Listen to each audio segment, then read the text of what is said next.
and welcome to Wrestling Days Live. We are live for this very, very special broadcast. We've got two big shows on the way tonight.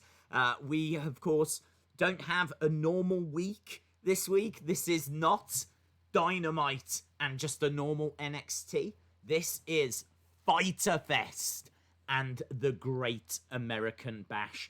These two shows really should be pay-per-views. They should be on a Sunday or a Saturday, and they should kind of be standing on their own. But ratings are so important that what AEW have done and NXT at the same time, how bizarre that these two guys, isn't that weird? How weird that these two companies have decided to do the same thing at the same time. So, what they've decided to do is kind of really ramp up. Do you remember Pimp My Ride? You remember Pimp My Ride that had, was it Exhibit? Right, I don't know, that show might be going, I don't know. It might, I don't know if it's ended, if it's still going, I haven't got a clue. But Pimp My Ride, that is exactly what they've done to NXT and Dynamite. So this is not a normal week. We've got title matches everywhere. So many title matches, I'm tripping over them. So title matches everywhere, and plenty of big matches on the way. Even the non-title matches are absolutely huge, because we've got things like Sasha Banks taking on Io Shirai. Now, this is not for the title. The title is not on the line in this match, but it is still a huge match. This could be a real star-making match for Io Shirai. This could be a real breakout moment for Io Shirai. So I'm keeping everything crossed that it is, because she is such a fantastic talent. So I'm really excited to see what happens in that contest. As well as that, we've got the strap match with Dexter Lumis and Roderick Strong. There's no title on the line, but it's a strap match. So that's going to be a lot of fun. Not only have we got that, but over on AEW, we've got loads of championship matches. The tag titles are being defended. We've got Kenny Omega and Hangman Page defending against the Best Friends. Cody defending the TNT Championship, putting that on the line against Jake Hager. And as well as that, we've got the Women's Championship. Hikaru Shida defending against Penelope Ford. There's about 12 matches that's been announced, I think. So, as I said, so much to talk about, so much to go through. And we're gonna go through it all. We're here throughout the rest of the evening. We are going nowhere, my friends. We are going nowhere. So, yes, sit tight and have fun. That's what the plan is. Let me try and jump into the chat. Hello. Hello to everyone that's joining us. I can see quite a few people in the chat at the moment. Shout out to all of you. We've got Jerry Lopez. You find your comment, my friend. I literally just looked at the chat and it disappeared. Let me see if I can pop it out again. So yeah, proper excited for this. I do have a little bit of setting up to do. I do need to still set up AEW. Here we go. Jerry Lopez says, "Hi Days, do you think Cody could win tonight?" I think Cody could win tonight, yes. I think that it would be better if he didn't, to be honest. I haven't done any predictions for these shows. These have really snuck up on me because they're not like pay-per-views, proper pay-per-views. It's really like snuck up on me. So I didn't do any predictions, and I really should have. But I think there's a good chance that Cody wins. But I actually think it would be better if Jake Hager won. Jake Hager is this big monster that they've got, and they've got a couple now. But Jake Hager, what with his MMA background, he very much needs to get a push. He very much needs to be picking up wins. I know he beat Dustin Rhodes, but that's the only thing that I can really think that he achieved. So he needs to get a big win, beating Cody in a great match and becoming the new champion, and hopefully doing it clean. I think would be a big statement, a huge statement, because Inner Circle have been on the receiving end of some big defeats. Like, they always tend to get played quite hard. Like, obviously, they lost that Stadium Stampede match. And there's been quite a few examples where they've been gotten the better of. So I really do think that Hager is someone that would really benefit by picking up that title from Cody tonight. So, yeah, I hope he does, actually. I hope he does pick up that title tonight. I don't want Best Friends winning. I want Omega and Hangman to retain. I don't see Penelope Ford winning. She wasn't the original opponent. The original opponent, I think, was meant to be Chris Statlander, I think. Do you know what? I can't quite remember now, but something in my head is telling me that this match has changed from what was originally planned. And I know that Statlander's out with an injury at the moment, so I don't feel that Penelope Ford was meant to be in this match, which makes me think she's not going to be winning it. So I think Shida retains. I think Omega and Hangman retain. I think if there is going to be a title change on AEW, then I think you've got to be looking at Cody and Hager. I think Cody and Hager is where that is most likely. David Paul says, have you checked out some of the new AEW shirts? The collab with Capcom is awesome. I haven't, actually. I have not even seen that on my timeline. Whenever I'm like having a quick look through on Twitter, which I just don't get as much time to go on as much as I used to, but no, I haven't is the answer. I will definitely try and check those out. So there we go. Apparently AEW has got some killer new shirts out with a little partnership that they've come up with Capcom. So check that out. Wrestling Days fan says, I'm excited for NXT. Shout out to Timothy Luke Grant. Hello. I can see people talking about... I didn't see the UFC images. No, I did see the AEW ones, but they're figures that we've seen before. But no, I didn't see that there was new images for the UFC ones. Let me just quickly jump and look at those. I have spoke about these UFC ones before, though my interest in them has diminished slightly. And the reason why is because it's a limited series. They're smaller in size, and they have all been like handcrafted. I mean, I'm just having a quick look at them now. The Cormier looks okay. John Jones looks all right. Cowboy looks all right. Habib, not feeling that Habib at all.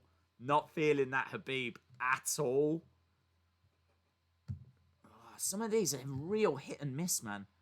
Some of these are real hit and miss, like, wow, okay. Oh, really not feeling that Habib. If I can find a way of showing you what I'm looking at, I absolutely will. Let me see if I can jump on to Twitter. I bet Ringside might have links. The Cody ones look good. The AEW figures look good. Let's go to Ringside and see if they've put the new pictures out. We've seen the Connor before. So these images coming through around about 3 hours ago by the looks of it. I just want to see if I can find you the Habib one, and then you can make your own mind up for it. But I think this looks really basic. Really average. Okay, here we go. I know there's probably a lot of people watching that aren't really into UFC, but I am. So there we go. That is the figure I was looking at, and I got to tell you, the face on that. Why am I moving me? The face on that does not look great at all. I'm trying to see if I can make it a touch bigger. Boom, there we go.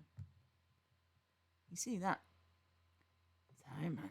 That just really looks like I mean, I don't want to be disrespectful, but it looks like a cheapish figure that you would get in like a Dollar Tree or something from the face. Just really not feeling that. So yeah, don't know, man. And that's a limited series. That's a limited series that has been hand sculpted, and I have been speculating, and it is nothing but speculation. I have been speculating that I wonder if it was a limited series because they looked at the results and went, we can definitely do better than this. We can definitely do better. Because why would you make a limited small-scale series? If you're going to make a whole series, you'd make it all in the same scale. Why would your first figures be smaller and hand-sculpted when the rest of the series is going to be bigger and scanned? It's just none of it adds up. None of it is making sense. So, but there is a couple of figures that I've just seen. Like Max Holloway looks a lot better. Habib. No. Not feeling it. So, interesting. I think there's a good chance that we will do a video after where I'll give you my thoughts on those figures. But I don't know. I'd already said that I was looking to avoid them because of it being a limited series. Daze, what is your prediction for the AEW Championship match and the winner takes all match? The AEW Championship match isn't tonight, and neither is the winner takes all match. Both of those are next week. So yeah, we don't have that to look forward to. So I mean, I can tell you that I think Keith Lee's going to win, and I think Jon Moxley's going to win. I don't think they're going to put the title so quickly onto Brian Cage. I think Moxley has still got, you know, people know who Moxley is. Brian Cage is still establishing himself. So I don't see how it helps AEW by putting the title on Brian Cage. Like, Brian Cage, I'm sure, is known to people that watch Impact, but your casual fans that don't watch Impact, he's not a name that people know. He looks very cool. He looks very impressive, but I think this is definitely, for me, not the right time to put the title on him. You know, build him up. This will be his second match. So I think Moxley retains. But I think it's the time to take the title off of off of Adam, and put it onto Keith Lee. I think Keith Lee has been built up wonderfully. He was the man around Survivor Series, Royal Rumble. He was face-to-face with Brock. Do you remember Brock going, big boy? Big boy? And he turned around to Paul Heyman and was like, who the F is this guy? And Keith Lee going, you know, standing there basking in the glory of Royal Rumble. And then after that, I think they put the North American title on him. And I think that COVID has kind of got in the way for a lot of things. But yeah, who better than Keith Lee to end Adam Cole's legendary title reign? Who better? I mean, you could argue that we'll wait for crowds to come back, but let's be real. When's that going to be? US has gone through a second spike, and I've not even seen if I saw that it was starting to come down, but I don't know where we are with that. I mean, definitely the US is seeing a second spike, and we know there's cases in WWE, and honestly, when do we get crowds back? I don't know. So I very much of the opinion that now's the time. Let's do it. But unfortunately, now isn't the time because this match is happening next week. Daze, who do you think will win, Keith Lee or Adam Cole? Keith Lee. I'm glad those figures are limited. That sucks. And the AEW figures aren't much better. Ooh. Now, to be honest, I've not sat there and studied the AEW figures, but I did like what I'd seen from, not all of them. I'll be quite happy to admit that I don't think all of them are bang on point. But yeah, I'd seen that some of them look really good. I think the Brandy looked really good from what I can remember, which is really weird. I think the Jericho as well. Certainly with the jacket and the hat and the face paint, and like there was quite a bit of detail there. But I seem to recall that, yeah, there was a couple that seemed a touch off. But hey, fun fact, it's all made by the same company. Jazzwares. Jazzwares make the UFC figures and the AEW figures, so I think they've got the AEW ones a little bit better than the UFC ones so far, but yeah, I'd like to look at them in a bit more detail. Daze, what match are you looking forward to on both events, says Rockstar Anch. To be honest, I think if I could only watch one match tonight, if I could only watch one match, it would have to be Io Shirai, Sasha Banks. I think that this is the match that Io has been waiting for. She has been the best female wrestler in the world for a long time, and you could argue that that person right now is Asuka. I certainly think that Asuka's... I mean, in all fairness, I don't really know what's going on in Stardom, so I suppose I can't claim Asuka the best in the world if I don't have full knowledge of what's happening in the biggest female promotions. So there could be someone in Stardom that's like ripping it up. But, I mean, we know that Io was regarded as the best in the world a couple of years ago. She then headed to WWE, and things haven't quite clicked. I mean, obviously she had a big character change. She went from being a face to a heel, and I think the heel turn's been really good for her. But yeah, this is a big moment for her. Even though it's non-title, you know, her facing Sasha Banks. And we saw, like, last week, the big difference in the ratings between NXT and AEW. Like, there's a real gap there. And you can look at it and draw several different conclusions as to why it was so wide. Like, it came out of nowhere. It took a lot of people by surprise. So you can certainly look at it and go, wow, why was that such a wide difference? And I gotta be honest, I think that Sasha and Bayley definitely had an impact. I think that Sasha and Bayley didn't hurt. Certainly didn't hurt. So I think that, you know, they're a big feature on Raw and SmackDown. Like, they're big names at the moment. They're really being used all over the place. And you know, you will have seen those Stan accounts for Sasha Banks and those Stan accounts for Bayley, you know? But the females get these crazy Stan accounts, don't they? Not the males, not so much. Maybe Seth does. But I can't say I've seen a Stan account for, like, Shorty G. But, like, for whatever reason, the women tend to get these Stan accounts. And do not cross them. Do not cross them, because they are just like rabid wolves. They will not let up, man. If you insult a hair on the head of Sasha Banks, you're going to have, like, 100 Stan accounts after you.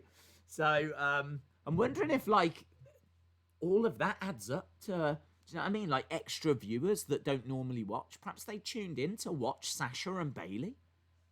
I don't know. But I do think that this is a big moment for Io Shirai tonight. And even though the title's not on the line, I do think that it's still going to be a very good match. A very, very interesting match. So I'm really down for that. I think Lumis, Roderick Strong should be really good as well. But we have seen them in a bit of a feud. I think the strap match is very interesting. But I have seen strap matches before. But I am interested in this.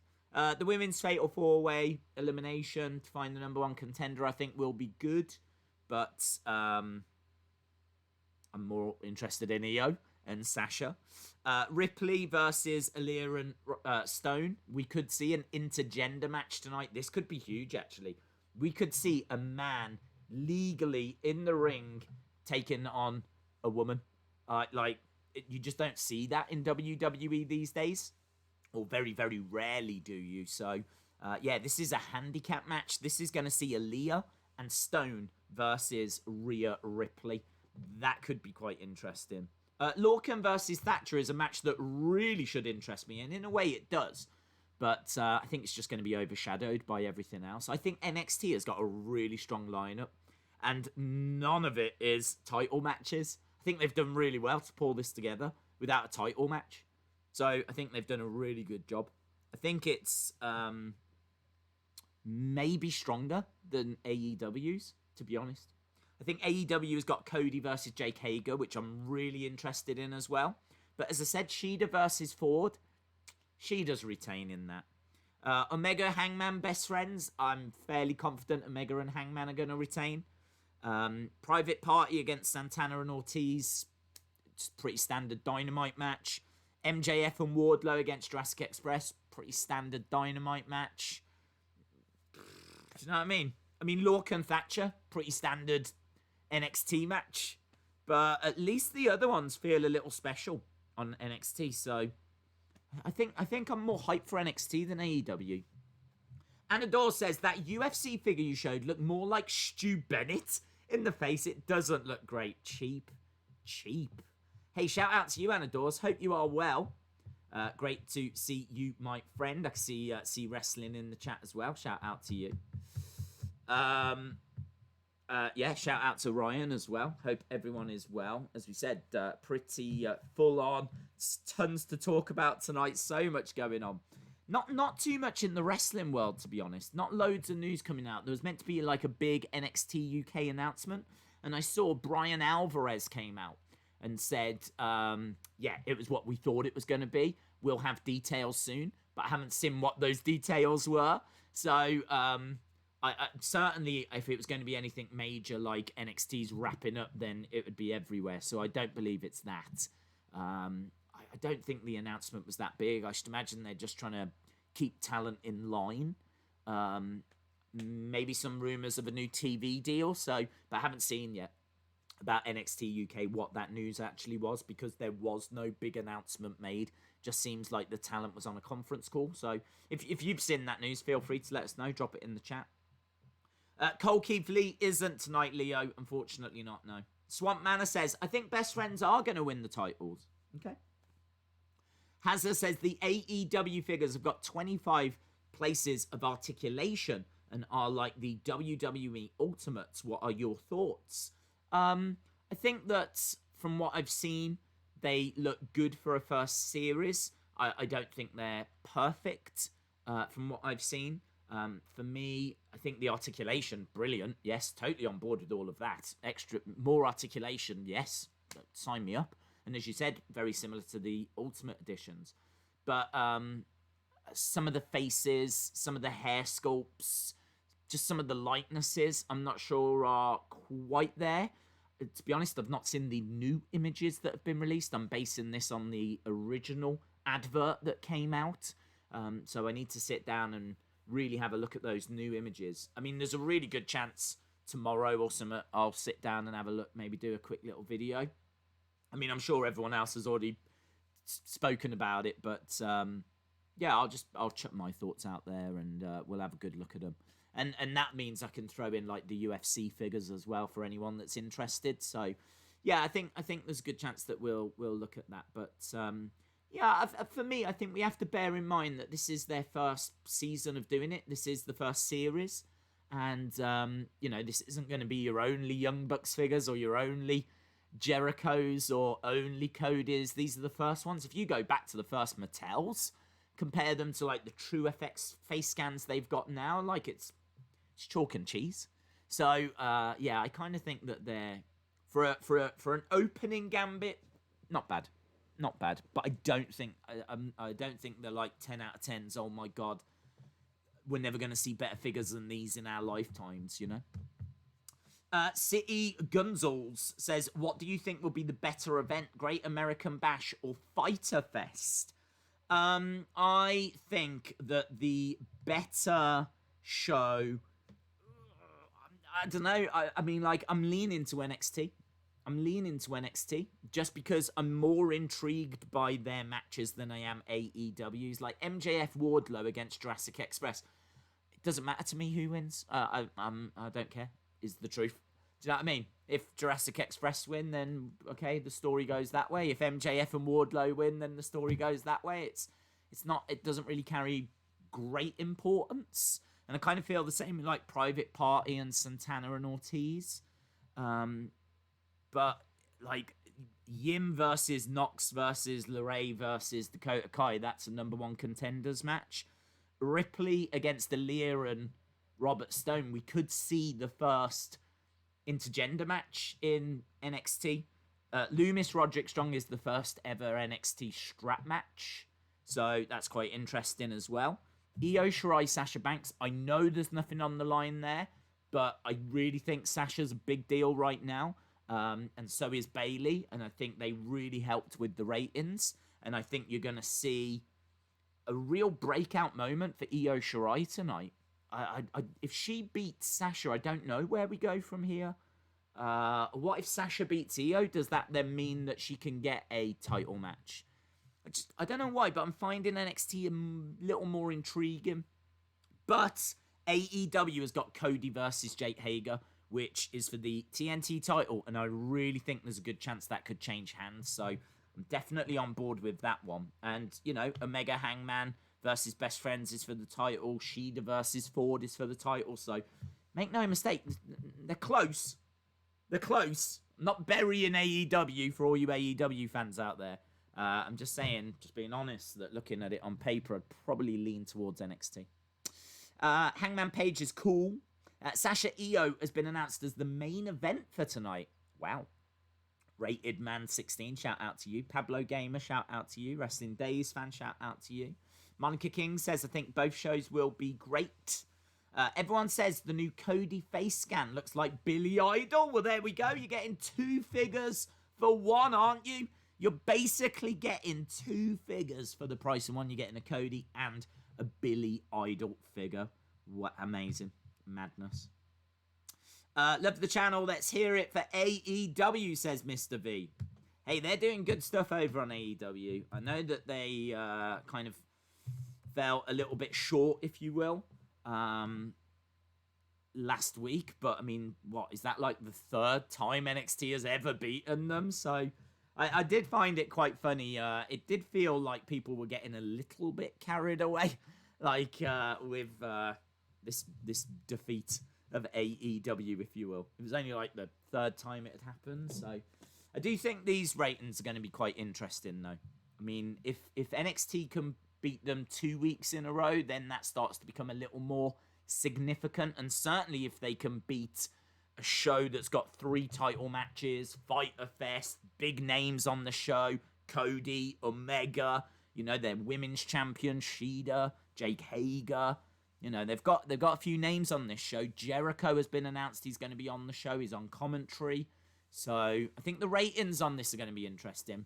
But I'll be honest, I think AEW probably will win the ratings. But what impact will Sasha Banks have? What impact did she have last week with Bayley? Because that result came out of nowhere. So, again, very, very interesting stuff. Very, very interesting stuff. Let's jump back into the chat. Maybe Asuka comes out and helps. I wouldn't be expecting Asuka to come out and help, but could be interesting because Sasha, of course, is in a feud with Asuka, but I really want this to be a breakout moment. I think what would be great, what would be awesome, is could you imagine if Io beats Sasha, gets that moment, right? And then Bayley jumps in, starts beating up on Io, 2-on-1, and then Asuka comes out. I'd be down for that. I'd definitely be down for that. So, yeah, I think that's a possibility. I'd still be quite surprised if it happened.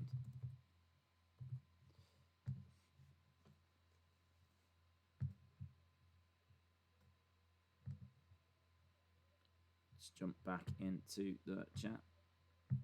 Now that Taker is retired, do you think he'll go into reality TV? No. Taker knows best. Asuka and Io versus Sasha and Bayley would be amazing. Shout out to you, Elaine. J14 says I'm excited for both shows. Pablo Gamer saying, will we get Jericho Tyson at All Out? There's definitely opportunity, potential. Yes, I think there's a good potential that could happen. So, I don't know, though. I don't know if that's what we're going to get.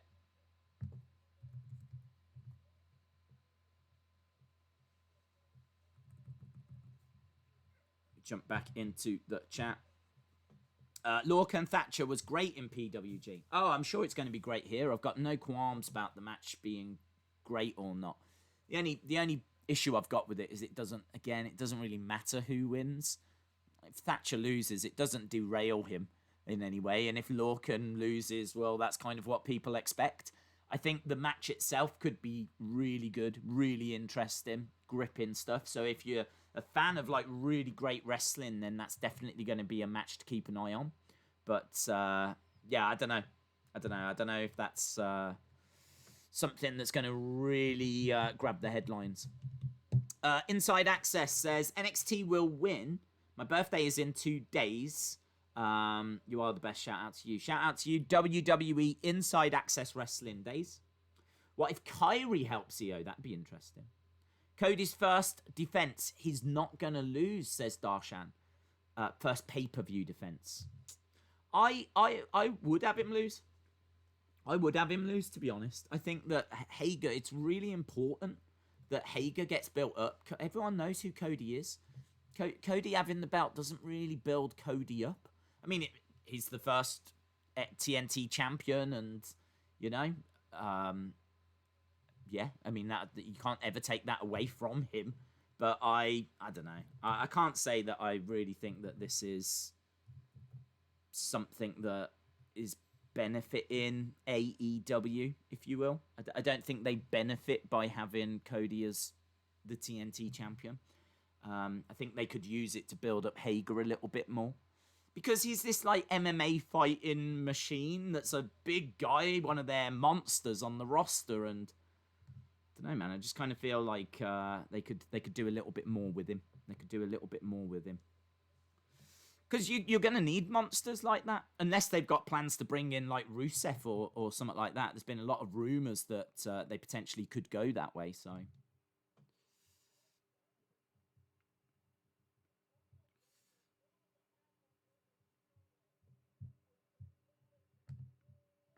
Try and jump back into the chat. I'm really excited for Robert Stone and Leah. It should be good. Did you hear about Kairi's new role? I heard that they're looking at having her as a... Oh, what were they looking to do? They were looking to have her as a Japanese ambassador, which I thought was quite interesting. But I think that's only short term while she's injured. Right, we've been streaming for about half an hour, so let me just run through. We've been talking about the matches, but I don't know if I've actually sat down and run through and given you my thoughts on them one by one. So let's do NXT first. So NXT, Io Shirai versus Sasha Banks. I'm going to say Io Shirai wins. We've got Dexter Lumis against Roderick Strong in a strap match. I think... Well, I would hope that Lumis wins that, to be honest. I think they need to build Lumis up. Roderick Strong is there to put over other talent. He's been deathly afraid. He's been deathly afraid of Lumis. Now he's strapped to him. I think it'd be a real shame if he beat him. Yes, you could have Undisputed Era jumping in the ring and beating him up, but you could do that after the match. I think it's important we build up Lumis. So I hope Lumis wins that one. Yim versus Nox versus LeRae versus Dakota Kai.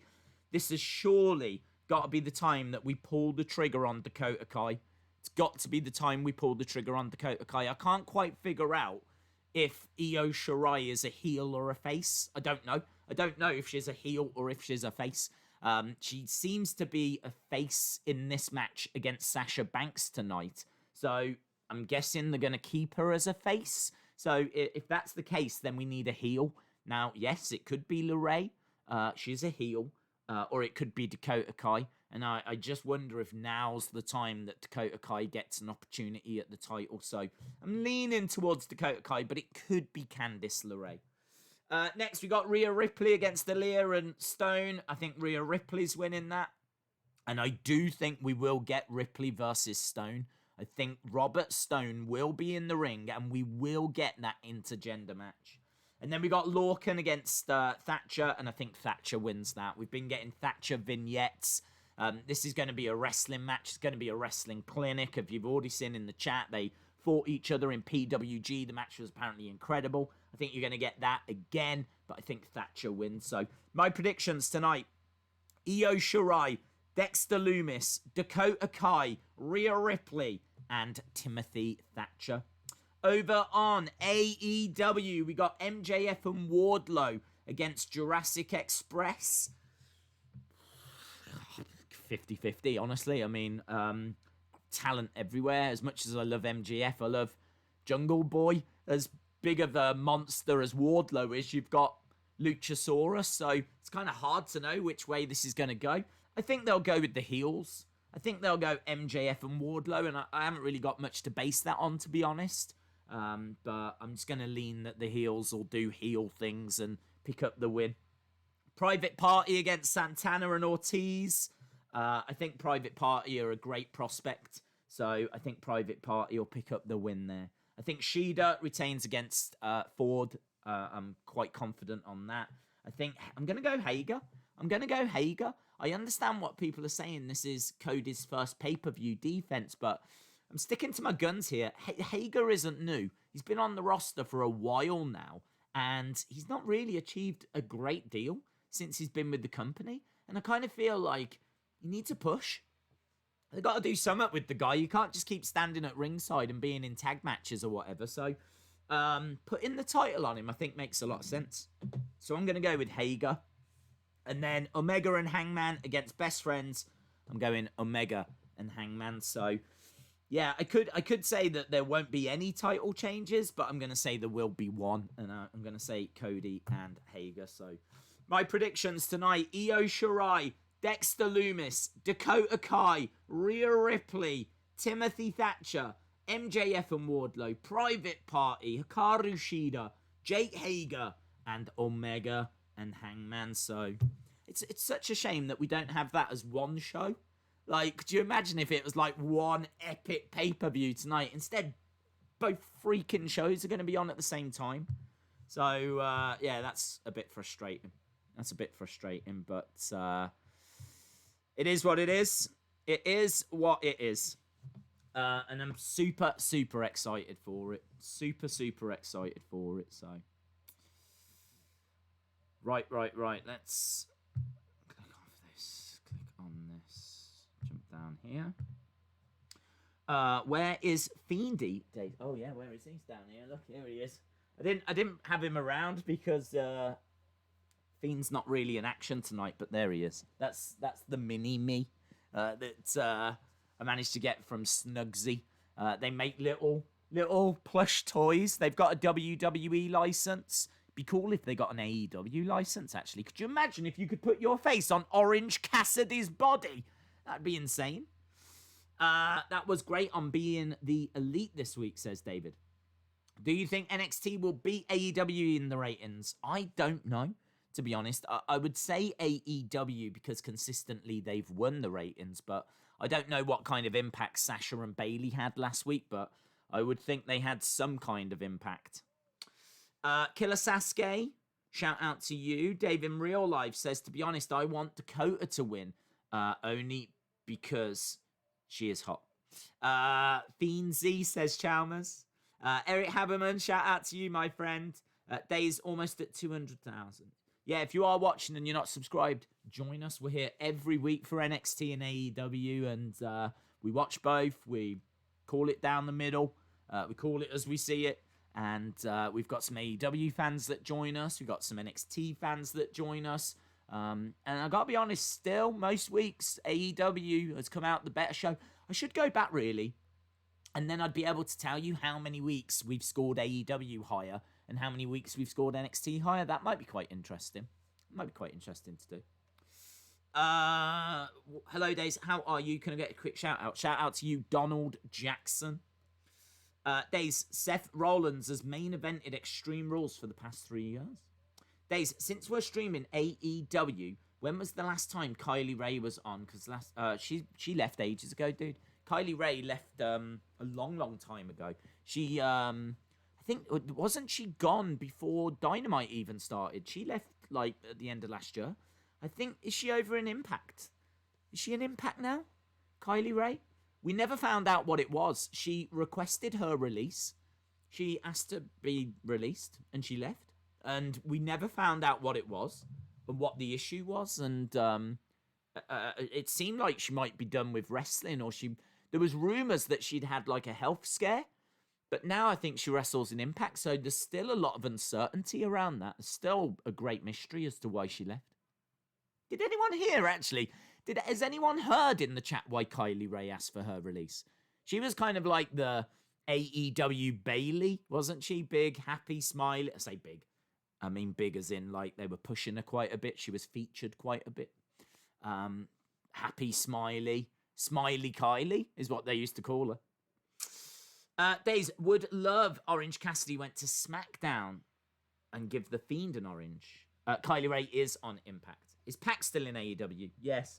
But I think he's stuck in the UK. There's been a travel ban, hasn't there, where you can't go from international flights from the UK, which is why we've not seen Jordan Devlin defending the Cruiserweight Championships because we've had that travel ban. So I don't know if that's been lifted yet. I don't think it has. So, yeah, that's why you've not seen Pac. Shout out to Josh Savage.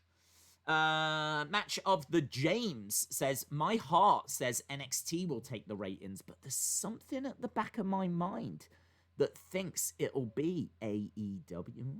Interesting. Days, what is the purpose of the BMF title in UFC? The baddest mother fudger title was basically designed because they had a show. They had a red hot match, right? Masvidal against Diaz.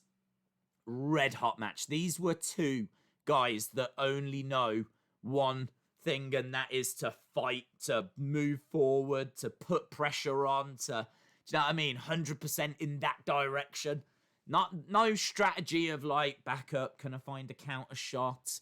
Right, let's try and get a takedown. Let's try and get some ground control. No, this was a war, right? This was two guys that were like gonna smash into each other. And they did exactly that. And it wasn't for a title though, but it was such a... It was a match that fans were like salivating over. They really wanted to see it. So they made it the main event of one of their big shows. But because there was no title on the line, it was just like a grudge match, if you will. They created this BMF title. They just created it. Called it the baddest mother effer title. And got it made. They had The Rock present it to the winner. The Rock was there to actually award it to whoever won the fight. Like, they really built it as whoever's got this is the baddest in UFC. Masvidal won the fight, and in all fairness, he is an incredible fighter. But it hasn't been defended since. I mean, Masvidal's had a falling out with UFC. He wants more money.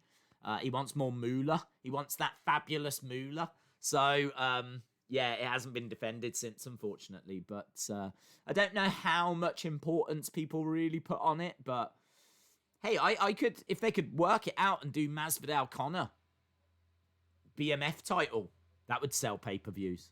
That would sell. Masvidal, incredible fighter. Conor is Conor. BMF title on the line. That would be cool. That would be cool. I don't know if they can make it happen, but I know that Masvidal was certainly making noises end of last year, was it? Start of this year, that it was something he was interested in. And of course it would be, because that would be a mega payday. Chris Morris, shout out to you, my friend. Thank you very much for the support. Really appreciate it, dude. Genuinely, really appreciate it. Days, when Pac returns, will the best friends Death Triangle street fight continue? I have no idea. I don't know if they're going to just drop it or move in a different direction. Two wrestlers have the best chemistry with each other. Best chemistry with each other. I've got to say the first that comes to mind, Sami Zayn, Kevin Owens. I think Sami Zayn and Kevin Owens have incredible chemistry. Probably because they know each other and they've faced each other so well. I think Aleister Black and Murphy have got incredible chemistry as well. Dijakovic and Keith Lee have got incredible chemistry. Maybe the greatest chemistry of all time. You could argue Ric Flair and Steamboat, or Okada and Omega.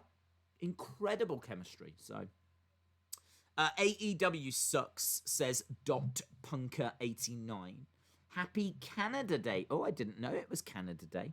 Happy Canada Day, Canada and America. Happy Canada Day to America. Days, what is your favourite AEW theme?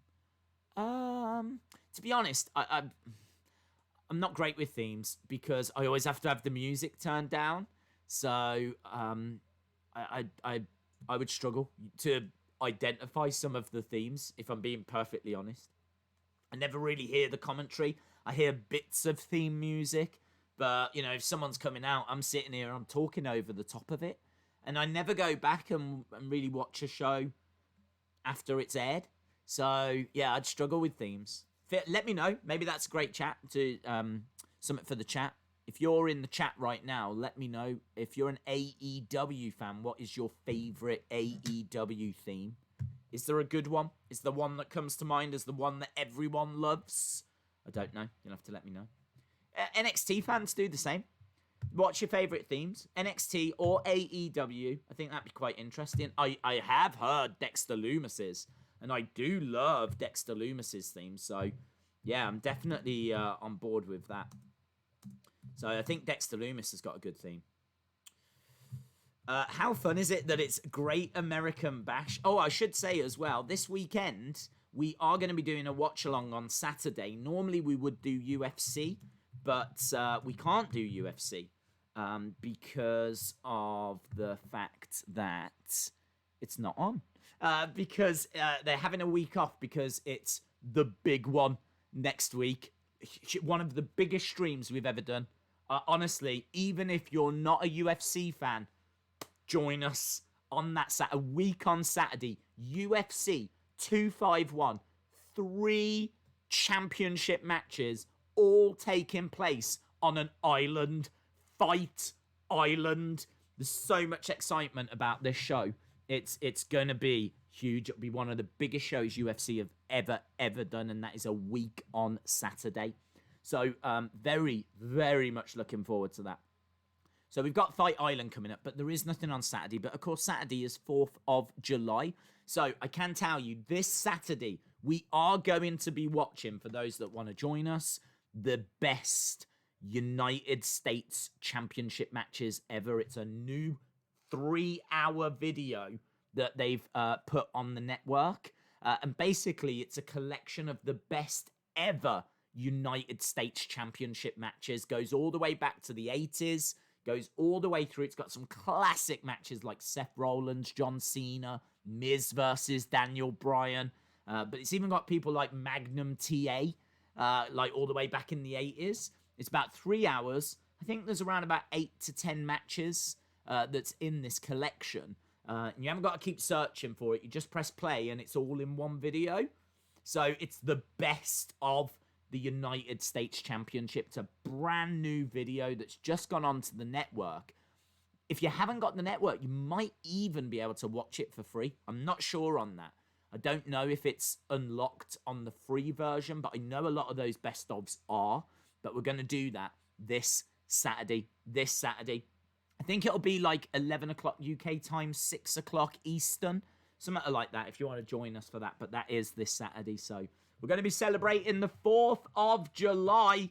And as you said, that is this weekend. So, I mean, I would do something for Canada Day. But first of all, I didn't know it was. And second of all, we've got this to do instead. Let's go, says Mark Reviews. I'm fine with Trudeau. Well, that's good news. Shout out to you, Sonny Wolf. Chris Jericho's theme is better than all of the AEW themes. What was one of the best UFCs? Wow, this one coming. UFC 251 could be the best. It's got 3 championship matches, and even the matches below that are stunning. They've got Thug Rose, who is a former champion, one of the most popular female fighters that they've got, and we haven't seen her for a little while, and she is going to be there in action. So, and the undercard is just rammed as well. So, yeah, it is stacked. I mean, you're probably only missing Connor. I mean, Ronda's not in it anymore. But saying that, Connor's retired now apparently, so you can't even have Connor. So this is really as good a card as they can make. It's great. It's really great. Days, if Fiend wins back the title, then we could have Drew versus Fiend at Survivor Series. How do you think Vince would book that if it happened? Oh, that's a tough one to book. It's a tough one to book because you would want to try and keep Fiend looking strong, to be honest. I mean, I still can't get my breath that the Fiend got beaten by Goldberg. I still can't believe that. It's got to be one of the worst things that's happened this year. Easy. I mean, to the point where I think a lot of us have tried to forget that it even happened. But he lost to Goldberg. So I don't know how he would book it against Drew. I think he should keep him strong and he should go over, but can't even beat Goldberg. Days, better theme for Randy Orton, Burning My Light or Voices? Maybe I'd say Burning My Light just because I've heard Voices so much now. But I don't know. Maybe I'd have to listen to him side by side. But I do remember always loving Burning My Light. Don't you hate when you order something and it comes 3 months later? They's just waiting for NXT and AEW, so I'm watching SpongeBob in my pajamas. Amazing. I wish I was doing the same. In the words of the mini Fiend behind you, Fiend forgives but never forgets. Also, Connor retiring. Laughing face, laughing face, laughing. I know, Michael. Yeah, I don't think he's done either. I think he'll come back for the right money, but that's what it all seems to be about, isn't it? The right money. 10 minutes. Yes, we've only got 10 minutes. You're absolutely right. John Elite says, worst wrestling moment of 2020. Days, who should Orton face on NXT? Well, he's not going to NXT, I don't believe. I think he's doing a whole legend killer thing, isn't he? So I think he's going that way. Andrade Carrillo is on best US title matches. Ah, very cool. Oh, is. Are you telling me it is or isn't? Because I can't remember if it is. Alfie Burns Fight TV app. Yes, that's where you watch it. It's on Fight TV. We are just moments away, my friends. Not long to wait at all. So don't forget, this is a very special week. We've got Io Shirai versus Sasha Banks. Dexter Lumis versus Roderick Strong. Mia Yim versus Tegan Nox versus Candice LeRae versus Dakota Kai. We got Rhea Ripley versus Aaliyah and Robert Stone. And we got Oni Lorcan versus Timothy Thatcher. That is NXT. There could even be more than that, but that's what's been announced. Over on AEW, we got MJF and Wardlow versus Jurassic Express. We got Private Party taking on Santana and Ortiz. We got Shida versus Ford. We got Cody versus Jake Hager. And we got Omega and Hangman Page versus Best Friends. Those last three, all title matches. So Fyter Fest looks pretty rammed. Great American Bash looks pretty rammed. It's going to be a lot of fun. A lot of fun. Kylie Ray is on Impact doing their version of Hugger Bailey. Great American Bash on Canada Day. Well, there we go. Deadpool is better than Batman. Shout out to LSW. Thank you as well to everyone that joined us yesterday. We watched WrestleMania 2. And I think what we're going to do tomorrow is we're going to watch WrestleMania 3. That's what I'm leaning towards. But I do want to get you guys to vote for what we should... Actually, we can do that now whilst we've got a little bit of time. Feel free to fire in your suggestions, right? Fire in your suggestions of what should we watch on Sunday, because we are very, very close to getting towards 100 consecutive streams. This is day like 94, I think, 95, of doing a stream every single day in a row. This is like day 94 or 95. So I think we do WrestleMania 3 tomorrow. Hulk versus Andre. Macho versus Steamboat. I think that could be a lot of fun. And it's another WrestleMania that's ticked off the list. We've done WrestleMania 1. We've done WrestleMania 2. So maybe we do WrestleMania 3 tomorrow. And yeah, I'm certainly down for doing that United States Championship one on Saturday. I think that makes a lot of sense. But what do we do on Sunday? What do we watch on Sunday? We got a few minutes.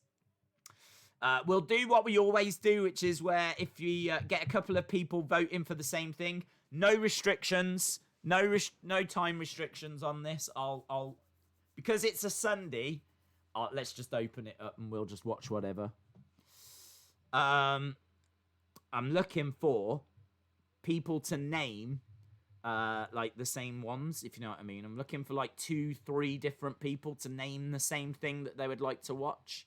I think we do. I can see someone asking for WrestleMania 3. I think we're going to do that tomorrow. Swamp Manor says, In Your House Mind Games. In Your House Mind Games. Do the worst pay-per-view ever.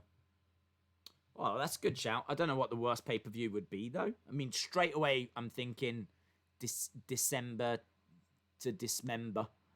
In Your House Mind Games, says Sean. I'd love to do SummerSlam 2005 with Shawn Michaels against Hogan. Survivor Series 2005, SummerSlam 2000. LSW said it. LSW said it, and no, it's still just LSW. Killer Sasuke, WW3. Do you mean WrestleMania 3? Man, look at all these coming through, firing through. James Chadwick says 2005. Wow, look, SummerSlam 2005 then goes down because that's 2 people that have asked for that, and I'd like to do it. So SummerSlam 2005, WrestleMania 8. Well, I'm trying to think of something different other than a WrestleMania, only because we're kind of working our way through WrestleManias. This is an opportunity to do something a little bit different.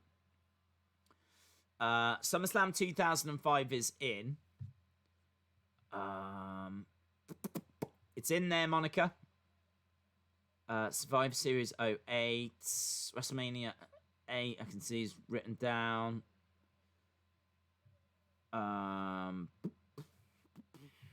We're not getting any different ones. SummerSlam 2005 is in. People type in SummerSlam 2005. It's in, guys. It's already on the list. Great American Bash 07, Super Showdown. I mean, this has really backfired because we've just got lots of different shows being shouted out right now. Super Showdown, WrestleMania 31, Elimination Chamber. We got 4 minutes. 4 minutes. Total Divas has got lots of requests, so I will put it down. Total Divas has been added. Ideally, 6 more if we can. 6 more if we can. Survivor Series 2005, 2015, 2019. There's lots of people asking for different Survivor Series. Survivor Series 98, Survivor Series 2014. I think every separate Survivor Series has been requested. Every separate one has been requested. But I don't know if we've got anyone asking for the same ones. Survivor Series 2002. Royal Rumble 2004. Survivor Series 2002 says Banzi, you're the only one asking for that. 99 Rumble, Survivor Series 08, Rumble 2006, Rumble 2004. This was not the right idea to do it on this stream, was it? With so many people firing things in. Rumble 92 is a good suggestion. Rumble 2019, Survivor Series 2019. So many different shows. Guys, can we get it together? You got 2 minutes. 2014, War Games 2019, Rumble 2011. It's too many different shows. I can't match any up. Rumble 92. Okay, well, if I can't match any up, then I'm just going to have to go for, like, random ones, aren't I? Halloween Havoc. This was the best idea. Oh, okay, cool. Rumble 92. Oh, okay, that's another one for Rumble 92. So, Royal Rumble 92 has had a couple of votes. Rumble 92, yeah. C. Mickey and Chalmers both saying Rumble 92. WrestleMania 25's been done. WrestleMania 23. Only one for that. WrestleMania 3 we're doing tomorrow. I'm pleased to see so many people asking for WrestleMania 3. That's good. That it's getting so many shout-outs. People want Survivor Series. But I've got lots of different Survivor Series being shouted out. And we're running out of time. Survivor Series 2006. 2016. Takeover Toronto in Your House Mind Games. Total Bellas. WrestleMania 31. Royal Rumble 2008. Rage Kid saying Armageddon 99. Ooh, Survivor Series 97. That could be interesting with the Montreal Screwjob. That could be interesting.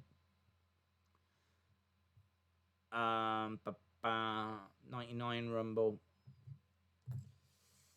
Right. Well, we're going to have to. A lot of comments, says Pablo Gamer. I know, dude. I know. A lot of comments. Right,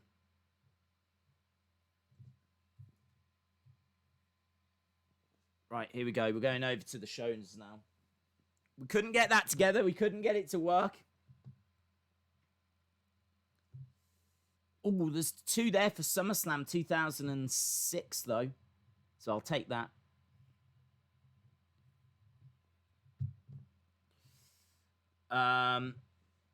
Okay, we'll pause it there. Oh, I always forget that. Right, we'll pause it there. We managed to get 4 in that, so maybe we do it after. We'll do it after both shows have finished as well. So we've got 4. The 4 we've got are SummerSlam 2005, Total Divas, Royal Rumble 92, or SummerSlam 06.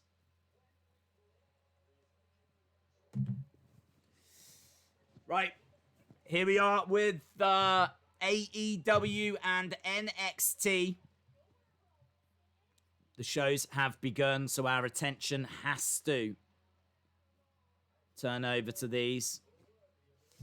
We're at Daly's Place. We've got inflatables. There's women on loungers. We're just seeing how we got to these NXT matches. We've got Le Champion making his way out on AEW. So Le Champion is coming out. And, oh, hello. He's celebrating Canada Day. He's got a jacket that's got the maple leaf on. So there we go. Le Champion has come out with a Canada Day blazer.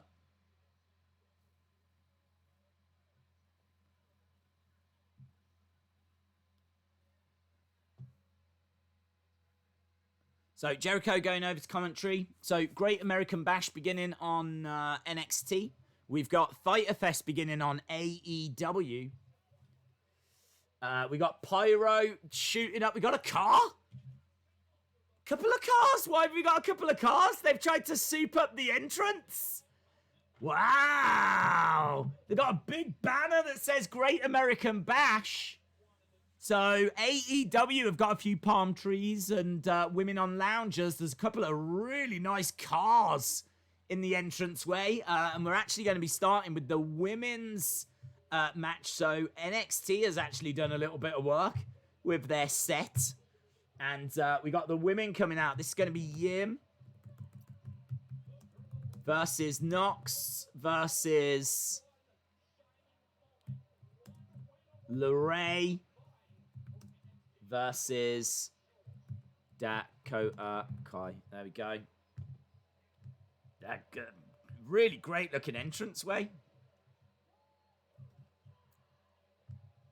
MJF has come out. So I'm guessing that our first match on AEW is going to be MJF and Wardlow. Oh, here comes Mia Yim's music, sick.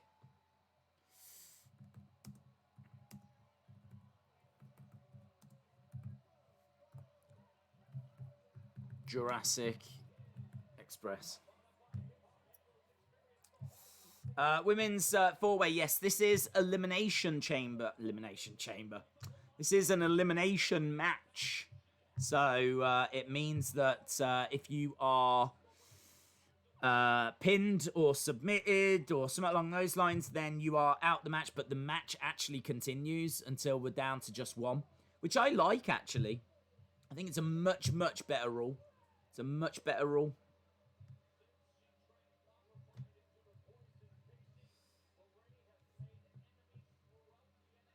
Candice LeRae making her way down.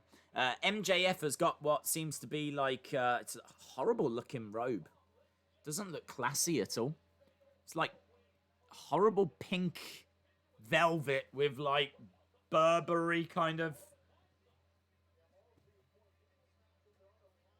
highlights on. So this is we're starting off with an MJF promo.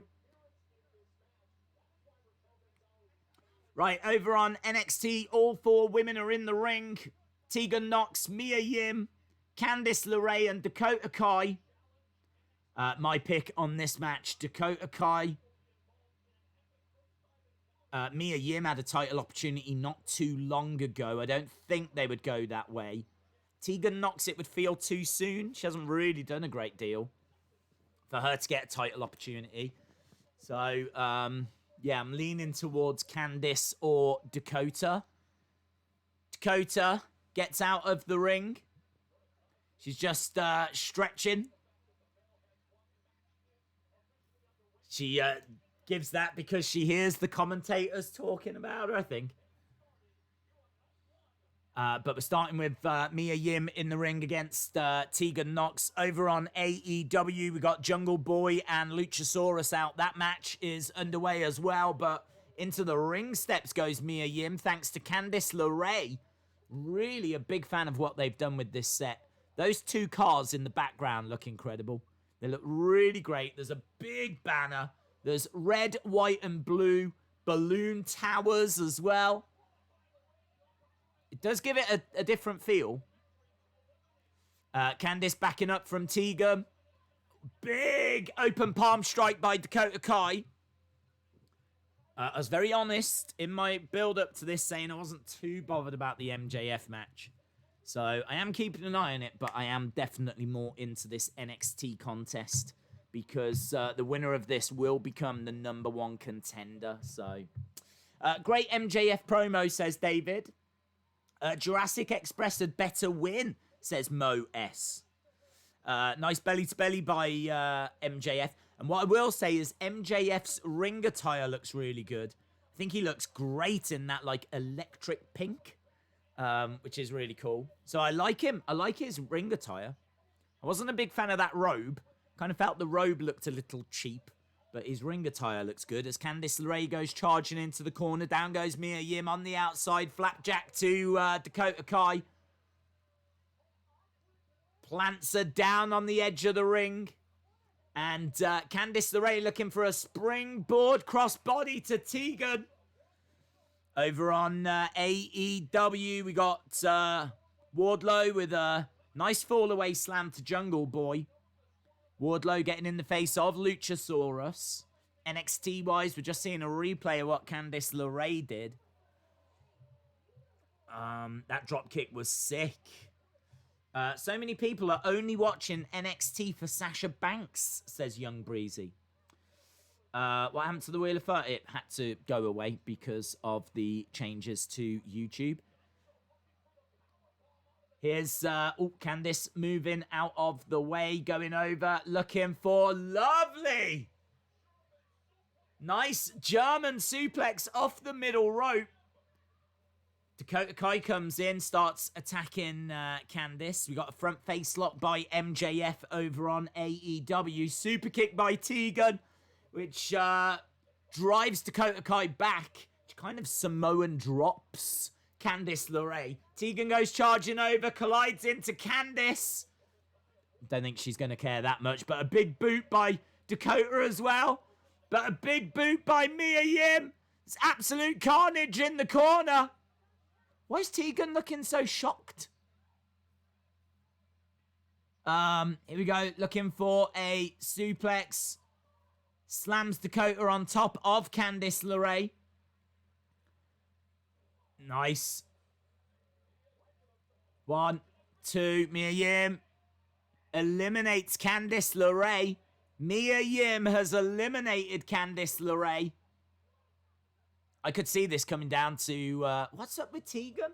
What, I don't understand. Why is Tegan so shocked and conflicted and pained? Tegan's facial expression in this match is like, I don't understand. It's every woman for themselves, Tegan. Over, right, that's gone to commercial break. Over on AEW, Jungle Boy rolling over, tagging in Luchasaurus. Luchasaurus in, clothesline to MJF. Big scissor kick to Wardlow. Big boot to Wardlow. Luchasaurus looking good here. Big clubbing blow, and down goes MJF. So MJF collapsing down. Big chops coming in now to Wardlow. Days, my bet for the winner takes all is Adam Cole. Adam 2 belts, says John Elite. Is Rhea fighting? Yes, she is fighting against Aaliyah and Robert Stone in a handicap match. Austin says it's not Candice's time just yet. I think she will dethrone Io, but not yet. It will come down to Nox and Dakota, says Kevin Langhoff. Why is Tegan shocked? I don't know. Hopefully she remembers that she's in a fatal 4-way when we go back, because she was very much like, do you know what I mean? Why is everyone beating everyone up? Was she under the impression this was a tag match or something, and she just can't believe the carnage? I don't know. Backed into the corner goes MJF. Luchasaurus trying to chokeslam MJF. We've already had 11 minutes of both shows. Both shows coming out 100 miles an hour here. It's been a lot of fun. It's definitely been a lot of fun. As Luchasaurus and Wardlow are trading shots back and forth right now. Against the ropes goes Wardlow. Against the ropes goes Luchasaurus. Lovely kick. Love that side kick that he does. Right in the side of the head. But a nice power slam there. Here we go. Wardlow on the shoulders of Luchasaurus.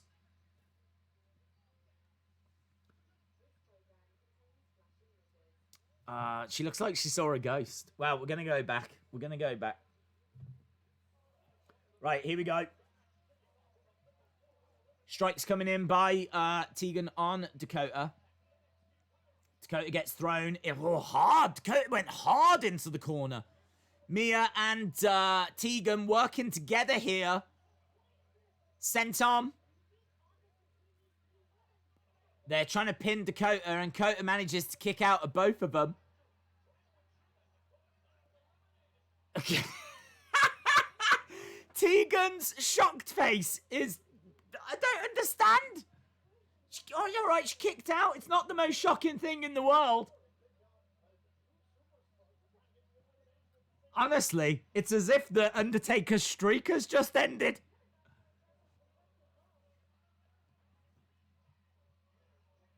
Handshake here by Tegan and Mia. Mia against the ropes. Went for a spear. Mia with the spear, but she couldn't get it. They both go for strikes at the same time. But a nice left hand by Mia Yim. Here we go. Mia goes against the ropes. Bit of tranquilo. By Mia Yim as Tegan Nox goes to the outside. Mia Yim against the ropes. Tegan getting back into the ring. Mia goes out, but there's no one there because Tegan's... This feels a bit sloppy, if I'm being honest. Mia just went outside the ring, so there was no one there. I'm not sure that Mia and Tegan had quite got that. Is that a full Nelson? Oh, yes!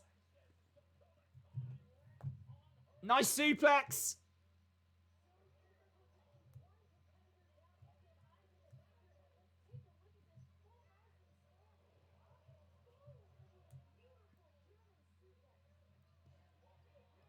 Head scissor takedown by Mia Yim. Nice, and again by Mia Yim. Everyone's getting taken down by Mia Yim. Over on AEW, we got a clothesline from Wardlow. Jungle Boy goes down. Mia Yim now goes through the ropes and connects with Tegan Nox. MJF with a poke of the eyes and a kick of the knees. Mia Yim takes out Dakota Kai. MJF against the ropes, gets picked up. Sit down powerbomb from Luchasaurus, but a kick to the face by MJF, and all 4 people are down on AEW. NXT, still got 3 competitors in this match.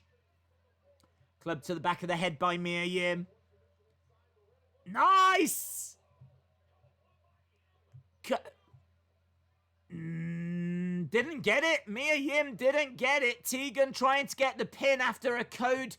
Did he say code blue? But I'm sure it's a code red. Does Mia Yim call it a code blue because of her hair? I'm sure that moves a code red.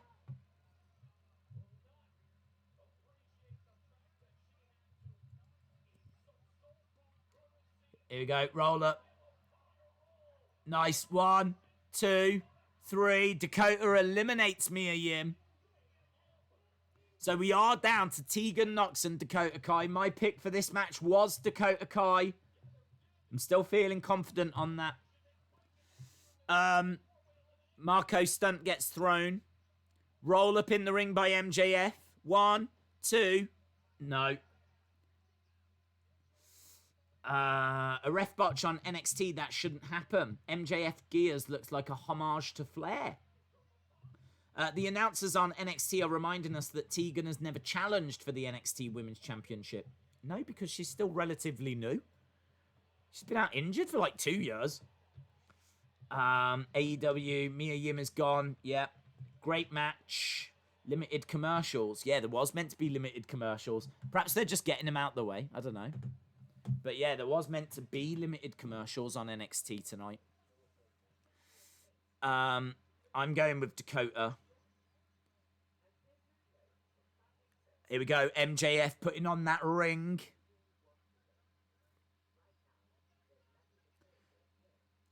Tries to punch Luchasaurus. Oh! And accidentally catches Wardlow. Catches Wardlow with the ring. Jungle Boy hurls MJF into the railings. Nice kicks coming in by Luchasaurus. Wardlow has been hit with that ring into a tornado DDT. And here comes Luchasaurus. He's going to look to choke slam and put Wardlow away. Big choke slam. Wardlow sits up but gets booted. Standing moonsault. 1, 2, 3. And it's Luchasaurus and Jungle Boy that pick up the win on AEW. So there we go. MJF accidentally striking Wardlow with that ring.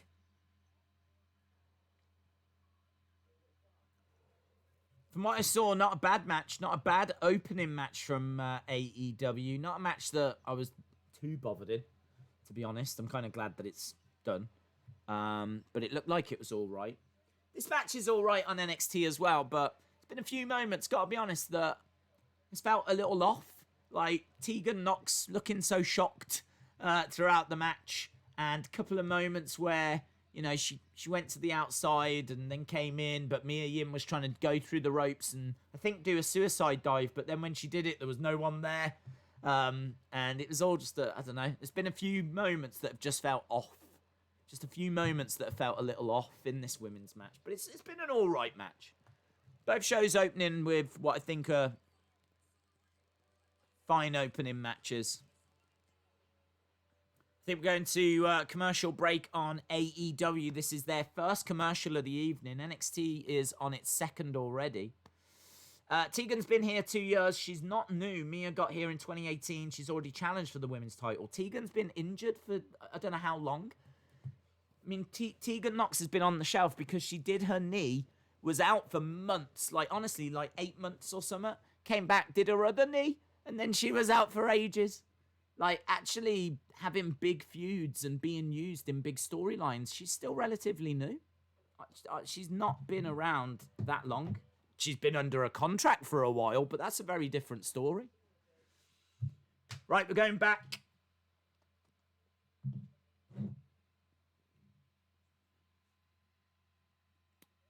AEW at commercial break. We are down to 2. We're now down to Dakota Kai and Tegan Nox. They're trading shots at each other.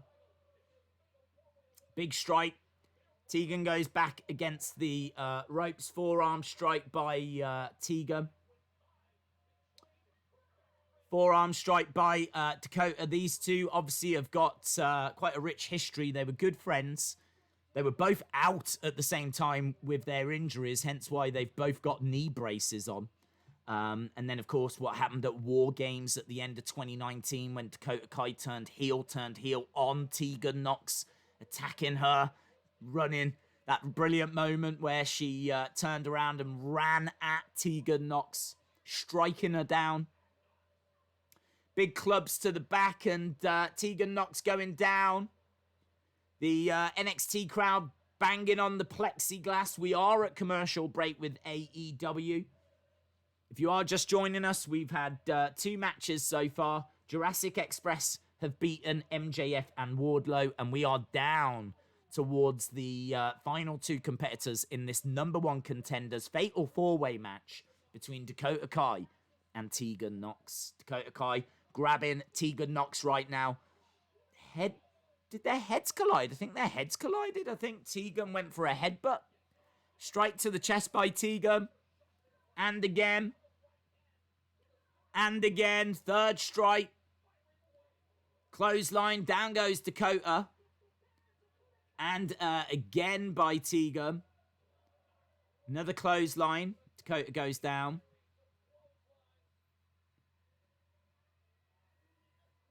Tegan charging over. Uppercut in the corner. No, Raquel Gonzalez out there to help Dakota Kai. Another uppercut. So Dakota is slumped onto Tegan. Tegan going for one more. Surely Dakota moves. No, she gets hit with it. She gets hit with it. That's 3 uppercuts in a row that connected from Tegan. Tegan backing away. Charging forward. Cannonball by Tegan. That's 4 offensive moves that she's connected with in a row there. Right, we've got... I don't know what we've got here. We've got some puppies. What am I watching on AEW? We've got some little puppy dogs. All Elite Wrestling Puppy Battle Royal next week. Okay. We got Joey Janela and Lance Archer fighting in the crowd. We got Tegan and a shocked face.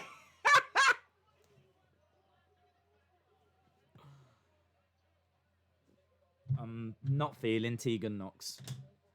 Look, I'm all for selling and I'm all for good facial expressions, but there's OTT as well. Like, I don't think people look at what Shawn Michaels were doing at SummerSlam 05, saying, yeah, that's how you sell, with his OTT selling. And Tegan's reactions are a bit OTT here. You can't be shocked if you're shocked at everything.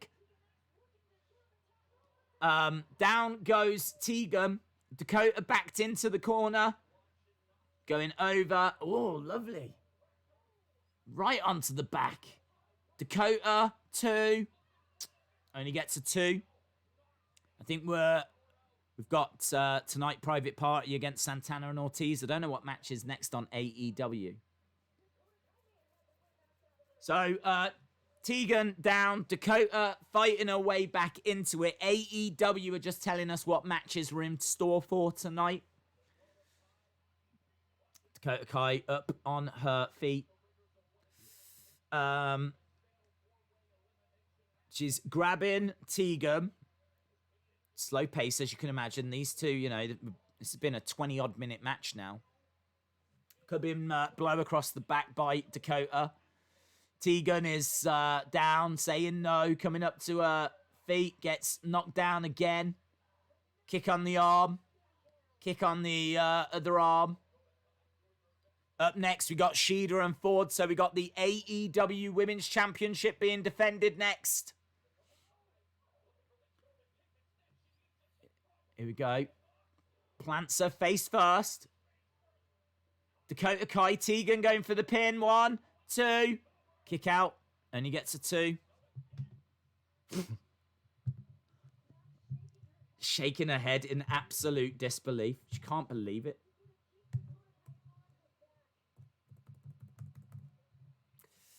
Right, Hikaru Shida. 2. No. Oh, nice! Submission move. There is that submission move by Dakota. I don't know what she calls it. But she's got the both arms hooked by her legs, pulling that neck forward. 1, 2. She has to break it because Tegan manages to get a pinning attempt. Headbutt again by Tegan. I don't know how they allow that, to be honest. Going up top, comes crashing down onto Dakota Kai. Tegan going into the corner. Shining Wizard. Shining Wizard. 1, 2, 3. And Tegan Nox wins. Tegan Nox has been given the victory on this one. Gotta tell you, man. Not feeling it. Really, really not feeling it.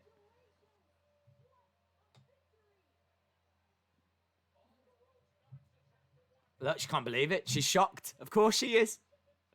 She always is. Right, over on AEW, we've got Penelope Ford about to be taken on Hikaru Shida. We know that the Women's Championship won't be on the line tonight between Sasha Banks and Io Shirai. So it's definitely going to be Io taking on Tegan Nox. That match could be made for next week. I'd imagine they're going to want to stack next week's card. And because tonight's not a title match, I could see next week being that. So Tegan Nox, Io Shirai next week. You would have to think Io Shirai would win that. I really don't think they're going to be taking the title off of her so soon. I'll be shocked. I'll be as shocked as Tegan Nox if they put the title onto Tegan Nox whenever she gets that opportunity. Right, Hikaru Shida in the ring. I am expecting Shida to retain with this one.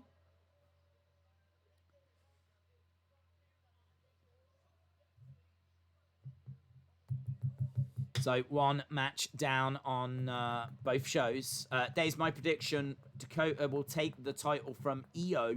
Obviously, they want to hold it for a while, says Jaden. Yeah, I was kind of thinking Candice might take it from Io, to be honest. Candice hasn't held the championship yet. We got Damian Priest backstage. Okay, so Penelope Ford.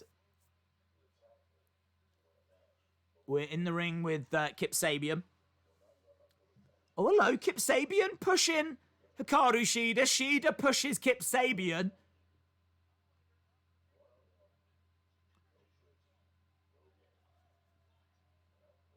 So, does Damian Priest want Cameron Grimes?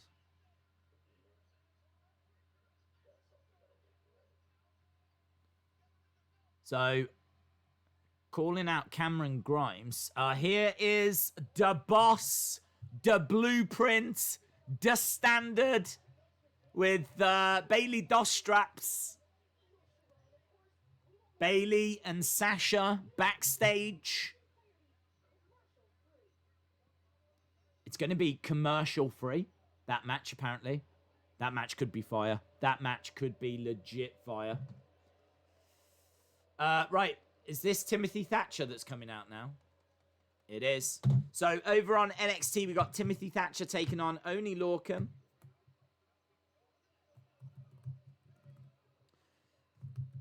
Thatcher versus Lorcan.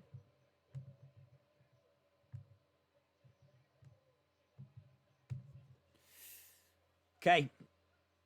Penelope Ford to the outside, slides out of the ring. Hikaru Shida kicks Penelope Ford in the chest. Only Lorcan making his way down. Shida on the outside of the two matches. Obviously more into the AEW match because that is for the Women's Championship. Not expecting it to change hands, but it's definitely going to be holding my attention a bit more. I do think that NXT match is going to be an absolute clinic, though. If you're a fan of wrestling, which I am, and I definitely will try and go back and watch this match in full. Still keep an eye on it, but I do think this is going to be an excellent contest. Right, Shida has got Ford on her shoulders, plants her onto the edge of the ring. Shida Backing up. She's going to look to deliver a big kick. No, knee strike. And Shida screams at the camera. I like that. We was watching some old school wrestling the other day, and we saw, can't remember who it was. I think it was Shawn Michaels. Spoke to the crowd down the camera. Actually, mid-match, said to the camera, I think whilst he was facing Marty Jannetty at Royal Rumble 93, actually spoke down to the camera. And I was like, man, they should do more of that. And Shida there just screaming down the camera. Going over for a big boot in the corner, but Penelope Ford moves out the way. Penelope Ford getting into the ring right now. Shida, she is going face first. Oh, yes, that's a good camera angle. There's a camera that's actually on the turnbuckle, which means that you can see the turnbuckle, and you can see her head going right into it. Some gymnastics there by Penelope Ford with the back elbow. Delivers a big kick as well by Penelope Ford into a German suplex. Bridging. And Shida just kicks out. Shida just kicking out. Forearm strikes coming in by Penelope Ford. And we are going to go to commercial break now with AEW. So let's have a look here. Oney Lorcan looking for the armbar on Timothy Thatcher. Shida, chance by Rockstar. Days, if you don't class Asuka, then who is your favourite? I got to tell you, man, I really love what Bayley's doing at the moment. I think Bayley's heel turn has been fantastic. Bayley before was polite, waited her turn, was very much the last of the 4 WWE horsewomen. She was the last to be called up, and she was very polite. She waited in line, and she was overshadowed. No doubt about it, she was overshadowed. She had a great match at Brooklyn against Sasha, but outside of that, she was overshadowed. She has stepped out of that shadow now. Now she's mocking Michael Cole. She's making matches for Sasha. Do you know what I mean? She's got 2 belts. She's great in the ring as well. She's a great competitor. Her promos are funny. She's good on commentary. She's entertaining. She's a good wrestler. I'm really high on Bayley at the moment. I'm really high on Bayley. I think Bayley is a really good sports entertainer. Going for the pin here, Thatcher, but can't do it because Lorcan getting his shoulder up. He's got double wrist lock applied by Thatcher there. I think we are going back to AEW as well. So double wrist lock by Thatcher. You're going to see a lot of those kinds of holds in that match. But I think we are back with AEW. There's a kick to the back here by... Big Swole. Big Swole. Firing in some angry words. Penelope Ford standing on the hair of Shida, pulling up the arms. She's not going to be able to do that for too long. Aubrey can see exactly what she's doing there. But Shida screaming in pain. Daisy, is Thatcher your favourite male NXT wrestler? I've got a lot of respect for him. A lot. I love the vignettes that they've been doing with Thatcher. Absolutely love those vignettes. So yeah, I am a fan. Do you think The Fiend will show up in the Swamp match? I hope it's nothing stupid, to be honest. I mean, I don't want any supernatural stuff. We know that the Fiend lives within Bray. So, yes, he could turn up, but it can't be like that. Do you know what I mean? And they can't be on screen at the same time. I don't want any of that. Shida, it's a crossface, and Shida's trying to get over to the ropes. And she gets dragged back by Penelope Ford. Lorcan doing some lovely work here. Knee in the back while it's pulling the arms back on Thatcher.